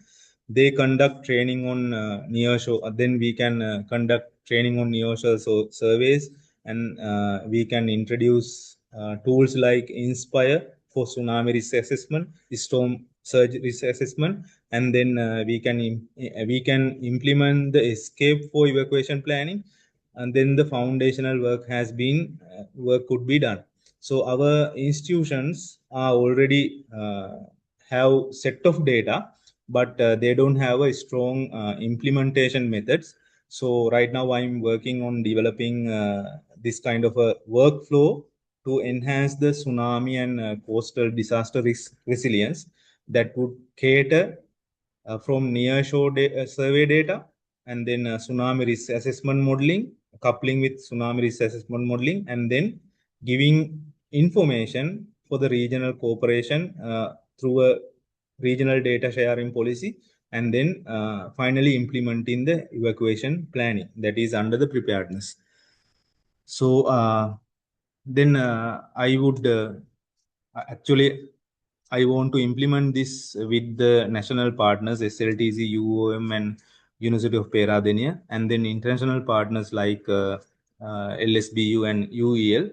So after finalizing the conceptual framework, I supposed to share this with Dr. David and Dr. Ravindra to implement this further. So then we can do some machine learning and advanced machine learning, and then coupling the computational fluid dynamics and remote sensing together in real time. So then the REAMS project, actually the regional integrated multi-hazard early warning system, that was implemented a project to build tsunami risk assessment capacities actually for Myanmar, Indonesia, Philippines, and Thailand. So their key activities include on-the-job training, and then training on tsunami hazards, and training on evacuation mapping, and then transfer methodologies, equipment, and software. So here I'm implementing one of my research finding, how to elevate the structures, as you can see. So when the overtopping occurred, if we can elevate the structure, we call it a pylori type building. The overtop force freely accommodate below the building structure without any harmful effect over the structure. But we want to be careful about the scoring. I mean the erosion of the foundation. An overtop environment creates a fast, shallow flow that can still destroy the buildings. The pilotly design, which is an elevated building on columns, is a proven way to reduce the horizontal forces, but to be effective. The first flow must be high enough to avoid the critical phenomenon, which I was discovered in some experiment called where this is called water jet. So a wall jet. This is a powerful plume of water that shoot up the front face of the columns. So the question becomes, can we predict the height of this jet? If we can, it becomes a powerful early warning parameter for building design and warning messages for the tenants to evacuate. Currently, I'm working on developing a machine learning algorithm on this research also. I'm open to share that with the collaborative partners in future. So then thorough dozen of experiments, I was able to quantify this wall jet heights. Then the result is an empirical formula that is simple enough for any engineer to use. From a tsunami or from a storm surge early warning system, we can get a forecast of the expected flow depth and velocities near the coast. Then plug those numbers into this formula, and you can calculate the exact height of the wall jet that will reach. So this transforms a tsunami or storm surge forecast into an actionable design threshold. So from my research findings, I will develop a tool, but it needs high quality real-time inputs like the flow depth and the velocity at the coast. This is where AI becomes a force multiplier. So consider the example from India. The Indian Space Research Organization and their partnership develop an AI model using what we call YOLO version 5 algorithm to detect the rip currents. It now achieves over 77% accuracy and provides daily forecast for nearly 175 beaches. So why we can't apply this one? So if AI can do that for rip currents, we can train it to do the same for overtopping flows. So then the hybrid machine learning algorithm or machine learning models can ingest with the satellite data, with the wave data, and with the tide gauge readings to forecast the near shore flow conditions with a remarkable speed and accuracy using high performance computing. Even more exciting is the emergence of physics informed neural networks, or we call it PINs, which embed the laws of fluid dynamics directly into the AI, ensuring its predictions are physically realistic. This would give us a system that actually takes forecasted data with the seconds in terms of predicted output, as well as predicted outputs like wall jet heights, score depth, for every vulnerable stretch of the coast, and run up distances and heights. So then based on that prediction, we can give a message to the people using a mobile app. Please evacuate immediately from the consecutive region. So otherwise you will be affected. So then comes to actually a research framework for integrated hybrid coastal defense systems. This brings us the third and most important pillar, the long-term resilience planning. A resilient coast is not built with a single magic bullet, as I previously told. It is an integrated system. My final set of experiment right now, these days undergoing and already completed, brought everything together to study a complete hybrid defense system, including embankment, and then gap region, and then including building models. And then I have crucially tested this system with without these vegetation buffers within the gap region. Then these were the models I have used to identify how much of extent when the overtop flow penetrates toward the inland, then how far of extent damage could occur.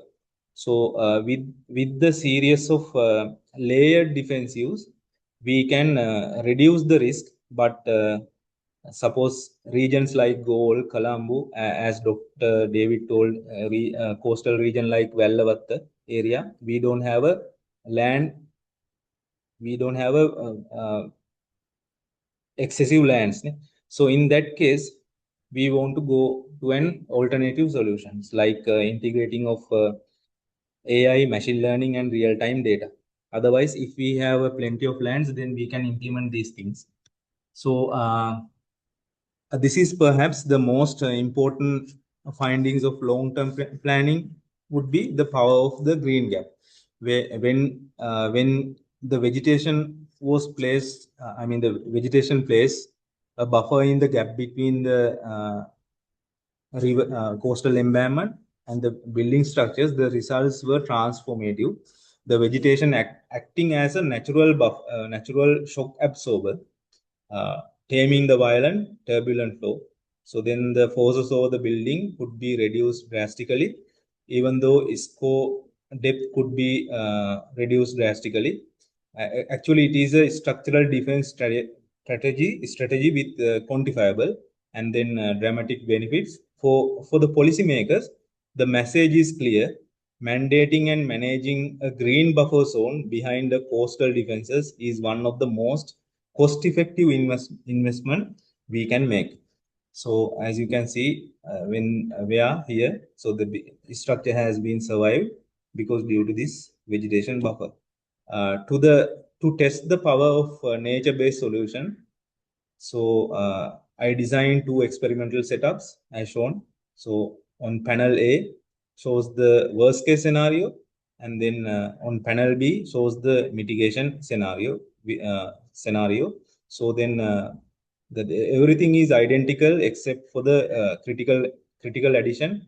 A vegetation model, we call it green gap, has been placed in the open space between the embankment toe and the building. This single change allows us to quantify for the first time exactly how much a natural vegetation buffer can reduce the destructive power of the overtopping flow before it reaches to the building. There were plenty of evidences. So as you can see, these are now to understand why this matters, because these are the observable cases recorded during the Great East Japan tsunami in 2011. So you can see buildings 2-story, 3-story has been toppled and then collapsed, and then very large ISPO holes near the building foundation, even the sea wall has been collapsed. So this is the primary scenario. When the flow hit over the structure, it start to erode. So then after certain time, foundation will become unstable. Then building might be toppled or building might be collapsed. So these are a few experimental investigation I have conducted. The red color line shows with the vegetation buffer, and the blue color line shows without any buffer zones. I mean the gap region did not incorporate with the vegetation. As you can see, with the vegetation, we can reduce the scoring in front of the building structure. So then comes to numerical modeling. So the robustness of the numerical based solution and findings for the policy making. So now we have seen the forces on the buildings, but actually for the truly designed for resilience, we need to see where those forces are coming from. So from numerical modeling, which is allows us to visualize what experiments cannot, the pressure distribution and the turbulent stress field. We cannot find those things in detail from the experiments. So these figures are giving an evidence. So you can see when the buildings are not porous, like suppose large scale warehouses. So it does not have it does not have openings. So then the force over the structure is very severe. Then it tend to collapse within a shorter period of time. But when the building model is elevated, or when the building model is porous, either first floor or second floor, then it is allows to go the overtop flow through the structure without collapsing it. So suppose right now there is a initiative in Japan. Most of the building structures located near the coastline, they are free from structural elements. Actually, they have installed glass walls and temporary wall claddings. Those are easily breakable during this kind of scenario. Then that would avoid the collapsing of the building or toppling of the building. So it makes a safer zone. So this is one of the best example. I did some numerical simulation, so which is coupling the wave with the monopile offshore and onshore. So as you can see, when the wave propagates, so how erosion is started. So when with respect to the time, wave become very severe, and here you can see the wall jet is increasing. So then erosion is starting. Suppose if the wave is more severe, or suppose this is very common for the offshore structures like wind turbine, offshore windmills. So they have constructed inside the sea. So at least from 1 or 2 kilometers from the coastline, they are experiencing continuous wave actions. So in terms of that wave action, we want to produce some protective measures for the foundation. Otherwise, the wind turbine will be collapsed. Or either we can install floating wind turbines that are anchored to the sea floor. So these numerical models gives us an idea how to predict it, and then convert that convert that predicted data toward the protections. So then I'm working on this one right now, integrated CFD, computational fluid dynamics, and sediment transform simulation. So this is kind of a numerical model. Integrate the wave attenuation over the sea walls, embankments, and revetments in terms of sediment transport. By coupling these two algorithms together in real time, we can model the wave forces over the infrastructure, and as well as erosion phenomena rather going to a detailed experimental studies. So as Dr. David told, it is very crucial to know these phenomena to giving an engineering solutions to increase the resilience. So then for the long-term planning, we need to know not just what will happen in the next storm, but where our coastline will be in 10, 20 or 50 years. And here I am thrilled to share that Sri Lankan researchers are already leading the way. A groundbreaking study published by Farooq and Varasavitan in 2025. They use machine learning to analyze the shoreline changes on our east coast from 19 to 2024. So then they have found out the random forest model predicted future shoreline positions with remarkable accuracy. So then projections show significant shoreline retreat by 2035 at several vulnerable locations. And then a study proposed site-specific setback regulation based on historical erosions rate and safety margins, not only for the east of the country. We can implement this for the entire region. As I have shown, we are in risk due to the sea level rise. So then this is their idea. Then they use they use the model called random forest to predict the future shoreline positions. Their projections show significant retreat, as I told, in 2035 here, significant retreat. And then even though they have used this data to propose site-specific science-based setback regulations, this aligns perfectly with the global best practice. As an example, in Australia, they have trained a model called temporal fusion transformer on 2000 kilometers of coastline. This model doesn't just make a prediction, it understands why different beaches respond differently to the same wave by learning site-specific characteristics. So it can even make accurate prediction for beaches it has never seen before. So hence for Sri Lanka, this means we can take the validated local data from our East Coast study and scale it up to create a national AI-powered shoreline forecasting engine, which become a tool that will underpin our coastal zone planning for generations in future. So there are a lot of ideas, but somehow we want to implement those things within near future. Otherwise, we will fall in trouble. So then finally, let me share my vision for where all of this can lead. There is a global program under the UN Ocean Decade called Coast Predict. It brings together the very elements we have been discussing: integrated observation systems, AI driven prediction, and cloud-based computing, all to create digital twins of our coastline.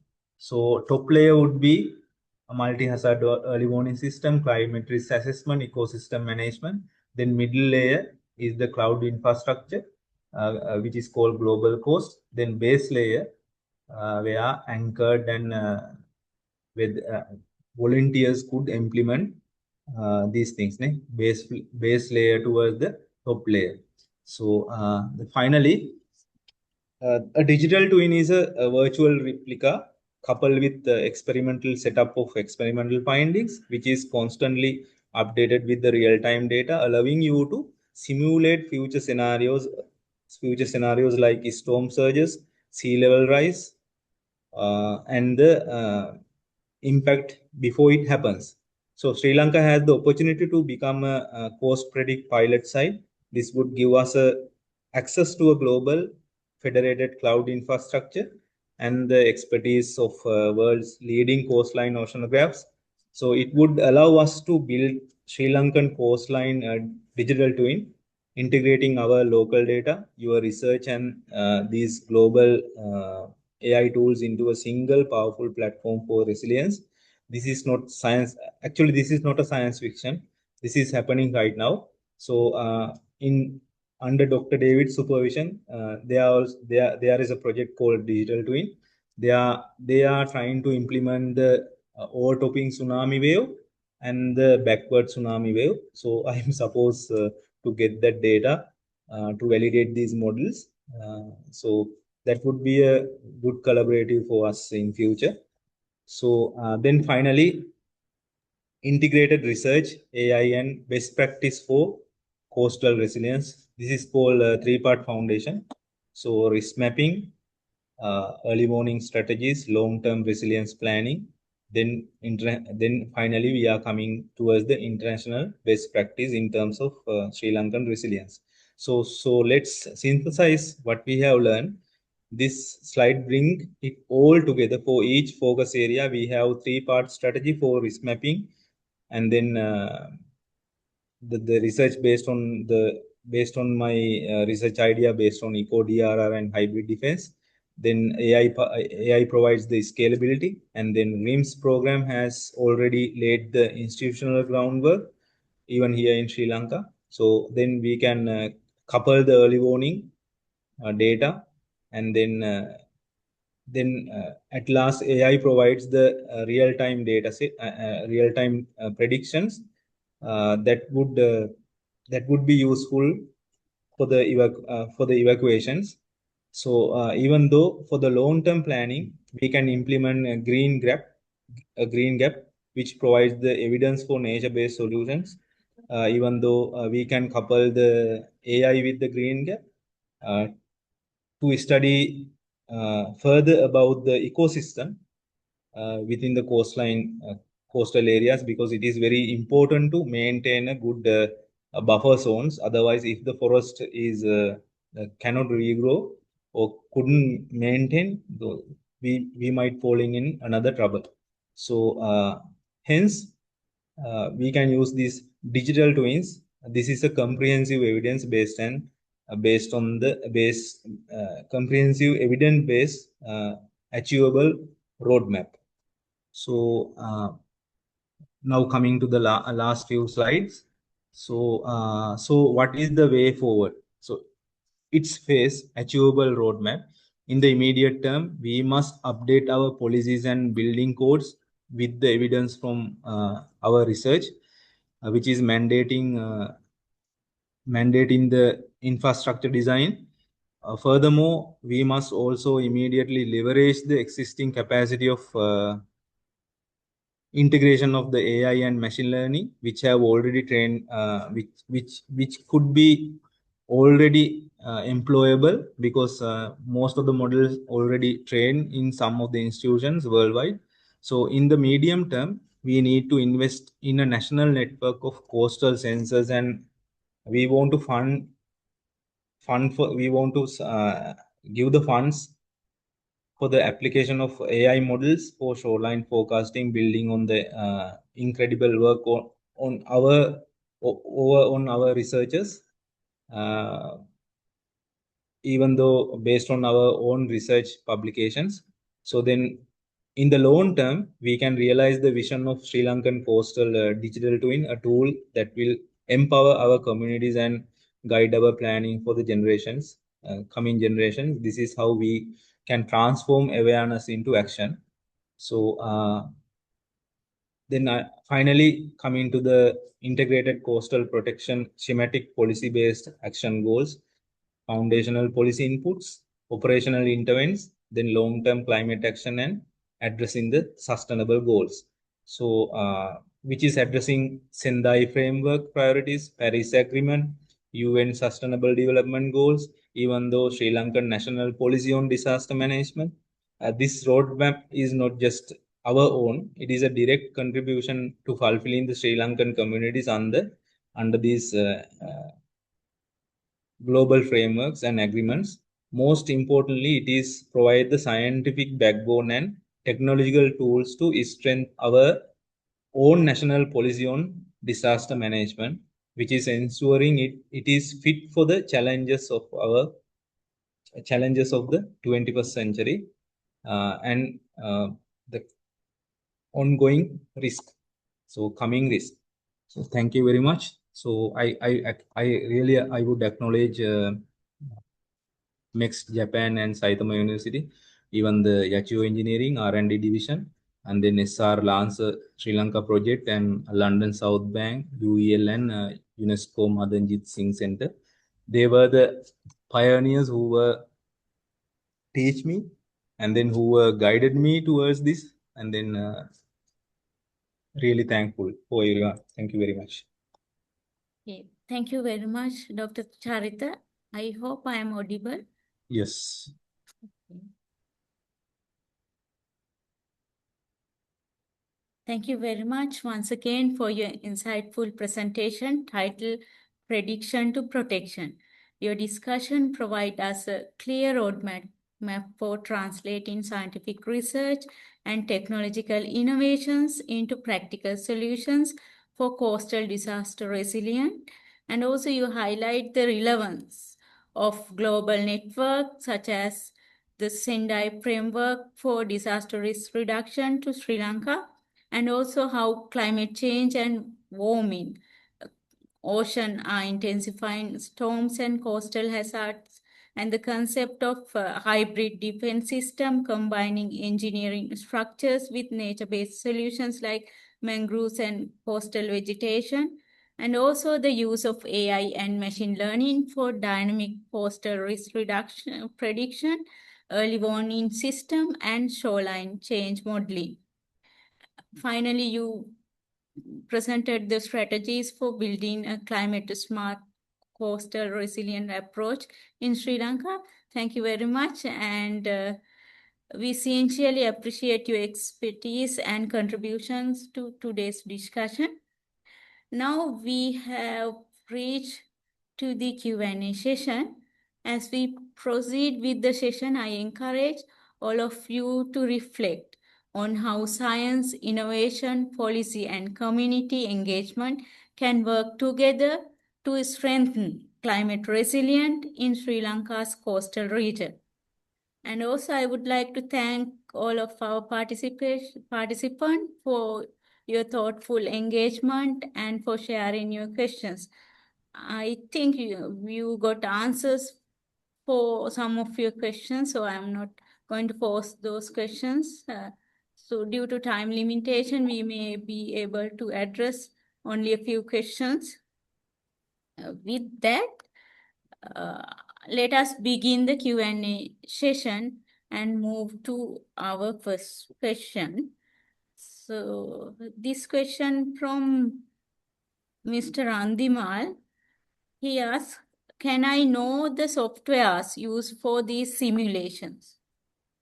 Actually, I would like to give an answer. So if you wish to go with the open source, so there are plenty of softwares like OpenFOAM, and then Telemac Masquerade, and then some of the developed codes. But the problematic scenario would be you have to compile those things by yourself, not like a commercial software. So these are the challenges, but that would be omittable. So I would prefer to share my details, I mean, for everyone so who has an interest to conduct research with us, not only with me. We can have a insightful inputs from Dr. David, because he has a plenty of data, experimental data.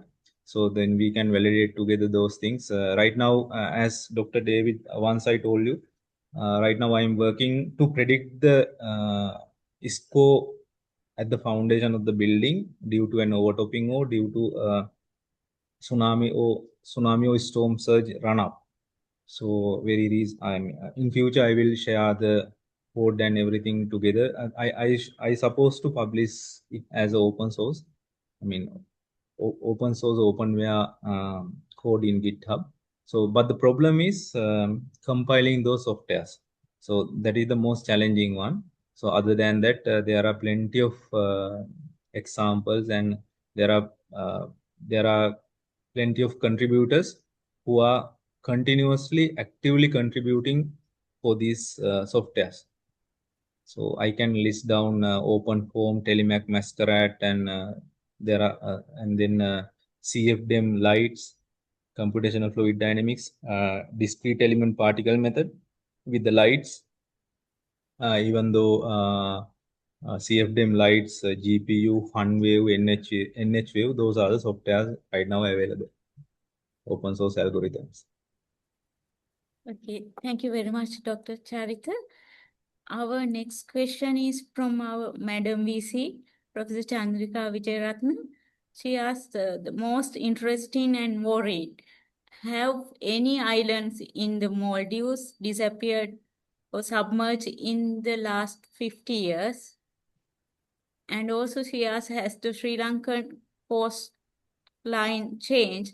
Will seal walls in the ocean or artificial reefs help?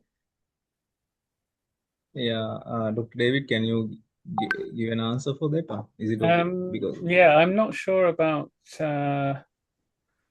islands disappearing, but it's certainly something that the low-lying atolls in the oceans are very concerned about.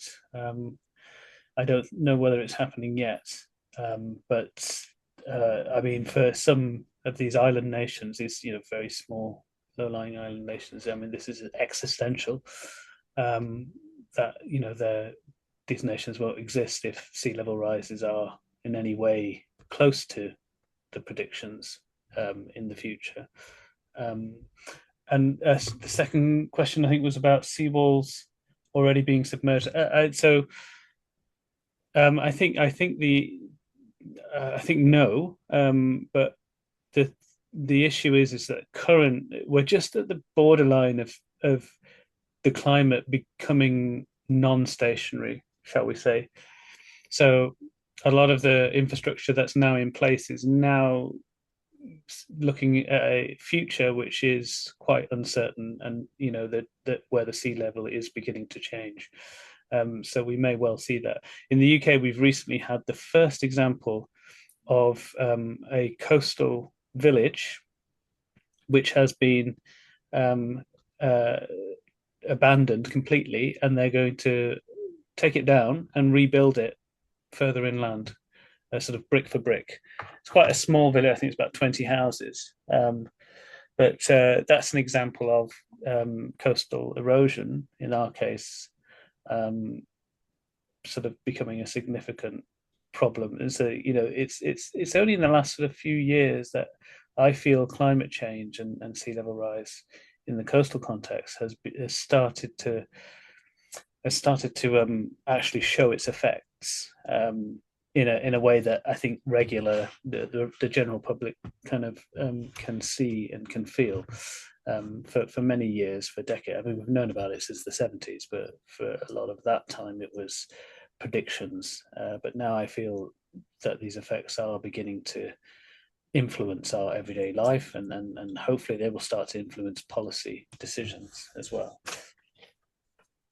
Hopefully that answers the question. Thank you very much, Dr. David. This question is also to you. So from your case studies in Asia and Southeast Asia, what are the key lessons can policymakers and coastal managers adapt to strengthen the governance, maintenance, and the community preparedness for the coastal flooding and erosion? Well, I mean, that's a really good question. I think that's at the crux of what we're trying to understand. I think it's taking a step back and realizing that the future, the retrofitting and the investments have to benefit the end user, and the end users are a very wide-ranging group of people from both economic backgrounds and protected characteristics and different infrastructures. And I think the lesson that we haven't, the outputs are ongoing, but it's quite clear that a lot of the decisions are made with the engineering of the physics at the forefront, but and also in many cases the socio-economic and environment cultural evidence and data is used, but it's often in what we'd say is post hoc. It's often after the engineering processes have taken place, and what we argue, to make sure that everything is equitable and fair, that you have to treat the socio-economics as the same structured data as you would treat the physical data. And I think that requires a bit of a paradigm shift, actually, in how we're sort of addressing this. And we have to understand that a lot of policymakers and stakeholders will sort of assume the science is what leads things, and it should underpin everything, but the science is only serving the end users, the public, and they need to be those indicators need to be valued in a way that is appropriate with our scientific, our equations and our sort of outputs as well. So it's ongoing. I think it's going to take a bit of thought, and it's going to take interdisciplinary thought. It's going to take the empowerment of those stakeholders and those end users as well. They have to be part of the conversation from the start, basically. Thank you very much, Dr. David. And our next question is to Dr. Charitha. You highlighted the relevance of the Sendai framework for disaster risk reduction to Sri Lanka. What do you see as the main challenges in translating these international guidelines into effective local policies and practices for the coastal resilience? Actually, following the 2004 tsunami, we have already installed real-time data stations, and then Sendai framework and some of the climate funds and even the World Bank have funded to increase the resilience, and they have demarcated some evacuation pathways, but sadly that is not continuing. That is the reason. So not even that one. Some of the researchers from Japanese universities, USA universities, UK universities, they came to here and then implemented pilot projects, how to implement seawall, vegetation buffers in terms of reduce the dynamic forces of overtopping tsunami flow or storm surge. Currently, those projects also deactivated. That is the reason. So we don't have a strong protocol for the continuous funding for this kind of initiatives. So time to time it is changing with the funds initiated, and then when the funds are lacking, all the projects were deactivated. That is the reason. So as an example, there was a project called Dam Safety Water Resource Planning, funded by World Bank. They have given funds to install real-time data stations provided by Germany. We call OT system, and then they have given money to install supercomputers, 2 supercomputers in irrigation department and Mahavali. Right now, I don't know those stations are functioning very well. So actually, it needs some cost for the regular maintenance, and then regular supervisions, and then upgrading. It is must. So we want to emphasize for the budget allocations, national budget planning. So at least portion and the percentage of the budget should be must be allocated to this kind of to address these issues. So maybe Dr. David also know. Actually, we wanted to have some sea level data. So we only have a boya at the Colombo port, Colombo harbor. After that, we have another boya in Gold. In between Gold and Colombo, there is no any boya installation. So it is very difficult to predict. So right now we are working for the real-time satellite data to capture the sea level heights. So these are the challenges for us. Okay, Even thank though you. there was a one question in terms of how to call reef protection. So we want to initiate the reef protection plan, and then regrow of the reefs, because those are categorized as the first line of defense. So reef can reduce the power of tsunami at a certain percentage. So then it is very important to maintain a good, the continuous observations over the coastal environment. That is must. Thank you very much, Dr. Charita. And also, this is the last question. So I'd like to direct to Dr. Charita this also. You discussed the hybrid defense system that combine engineered structures with nature-based solutions.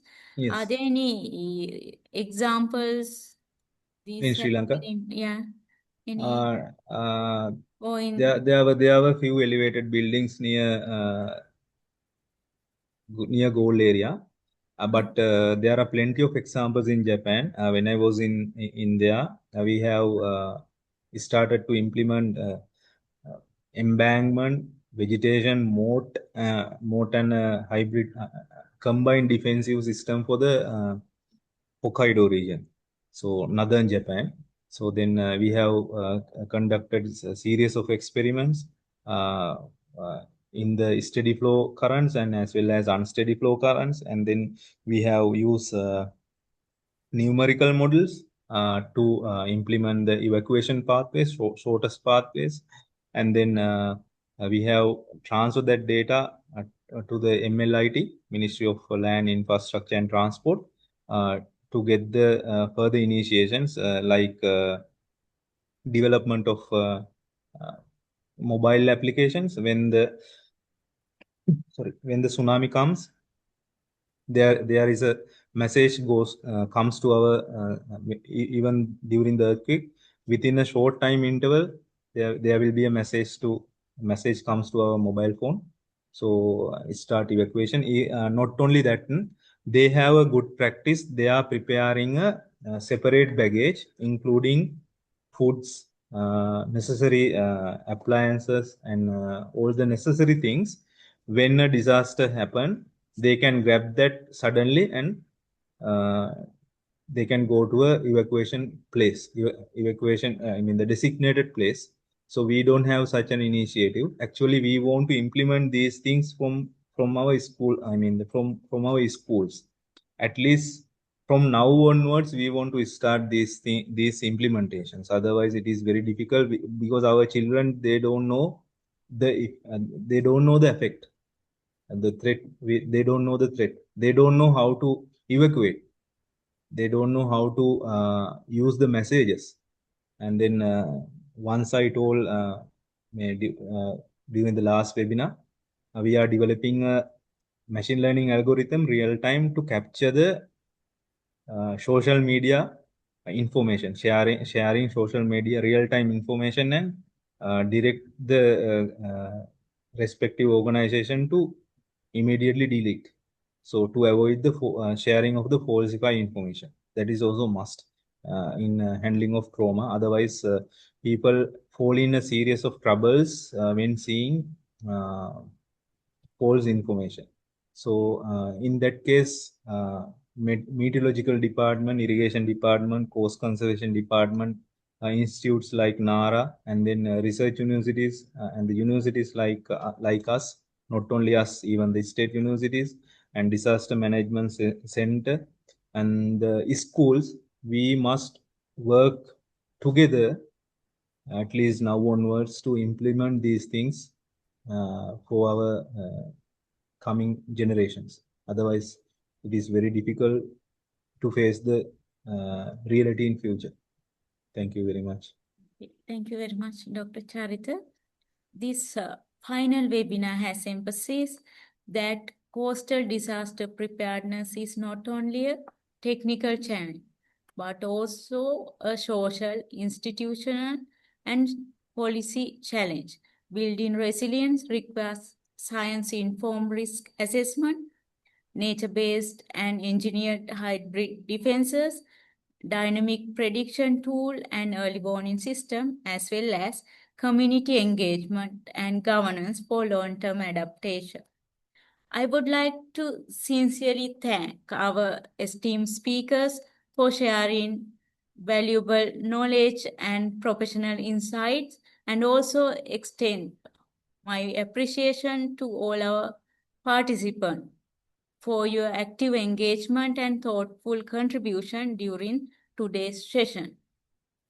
As we conclude this first series of the National Webinar Series, we sincerely thank our speakers, moderators, conveners, organizers, technical team, and all the participants for their invaluable contributions, and we hope this series has inspired fresh ideas, fostered collaboration, and strengthened our shared commitment to climate smart, resilient, and sustainable development.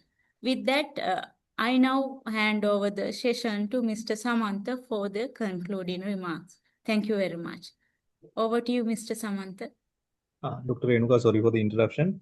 Actually, I want to thankful once again to Dr. David because he was accepted my invitation within a short time period. He was very busy, as he mentioned. He was traveling to several locations to conduct the research and to conduct the site visit. During this shorter time period, he has accepted my invitation, and once again, thank you very much, sir, for accepting my invitation and as well as giving us a insightful thoughts to direct our coastal disaster preparedness in future. Thank you very much, sir. Thank you very much. Over to you, Mr. Samantha.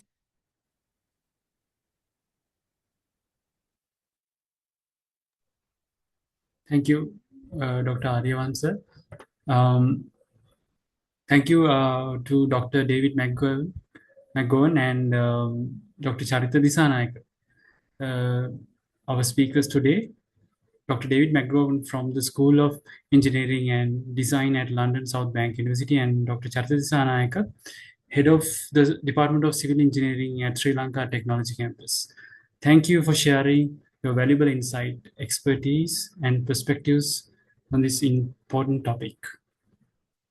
Also, my sincere thanks to our moderator, Dr. Renuka Ariyavansa, at the Department of Environmental Studies at Sri Lanka Technology Campus, for guiding and facilitating today's discussion.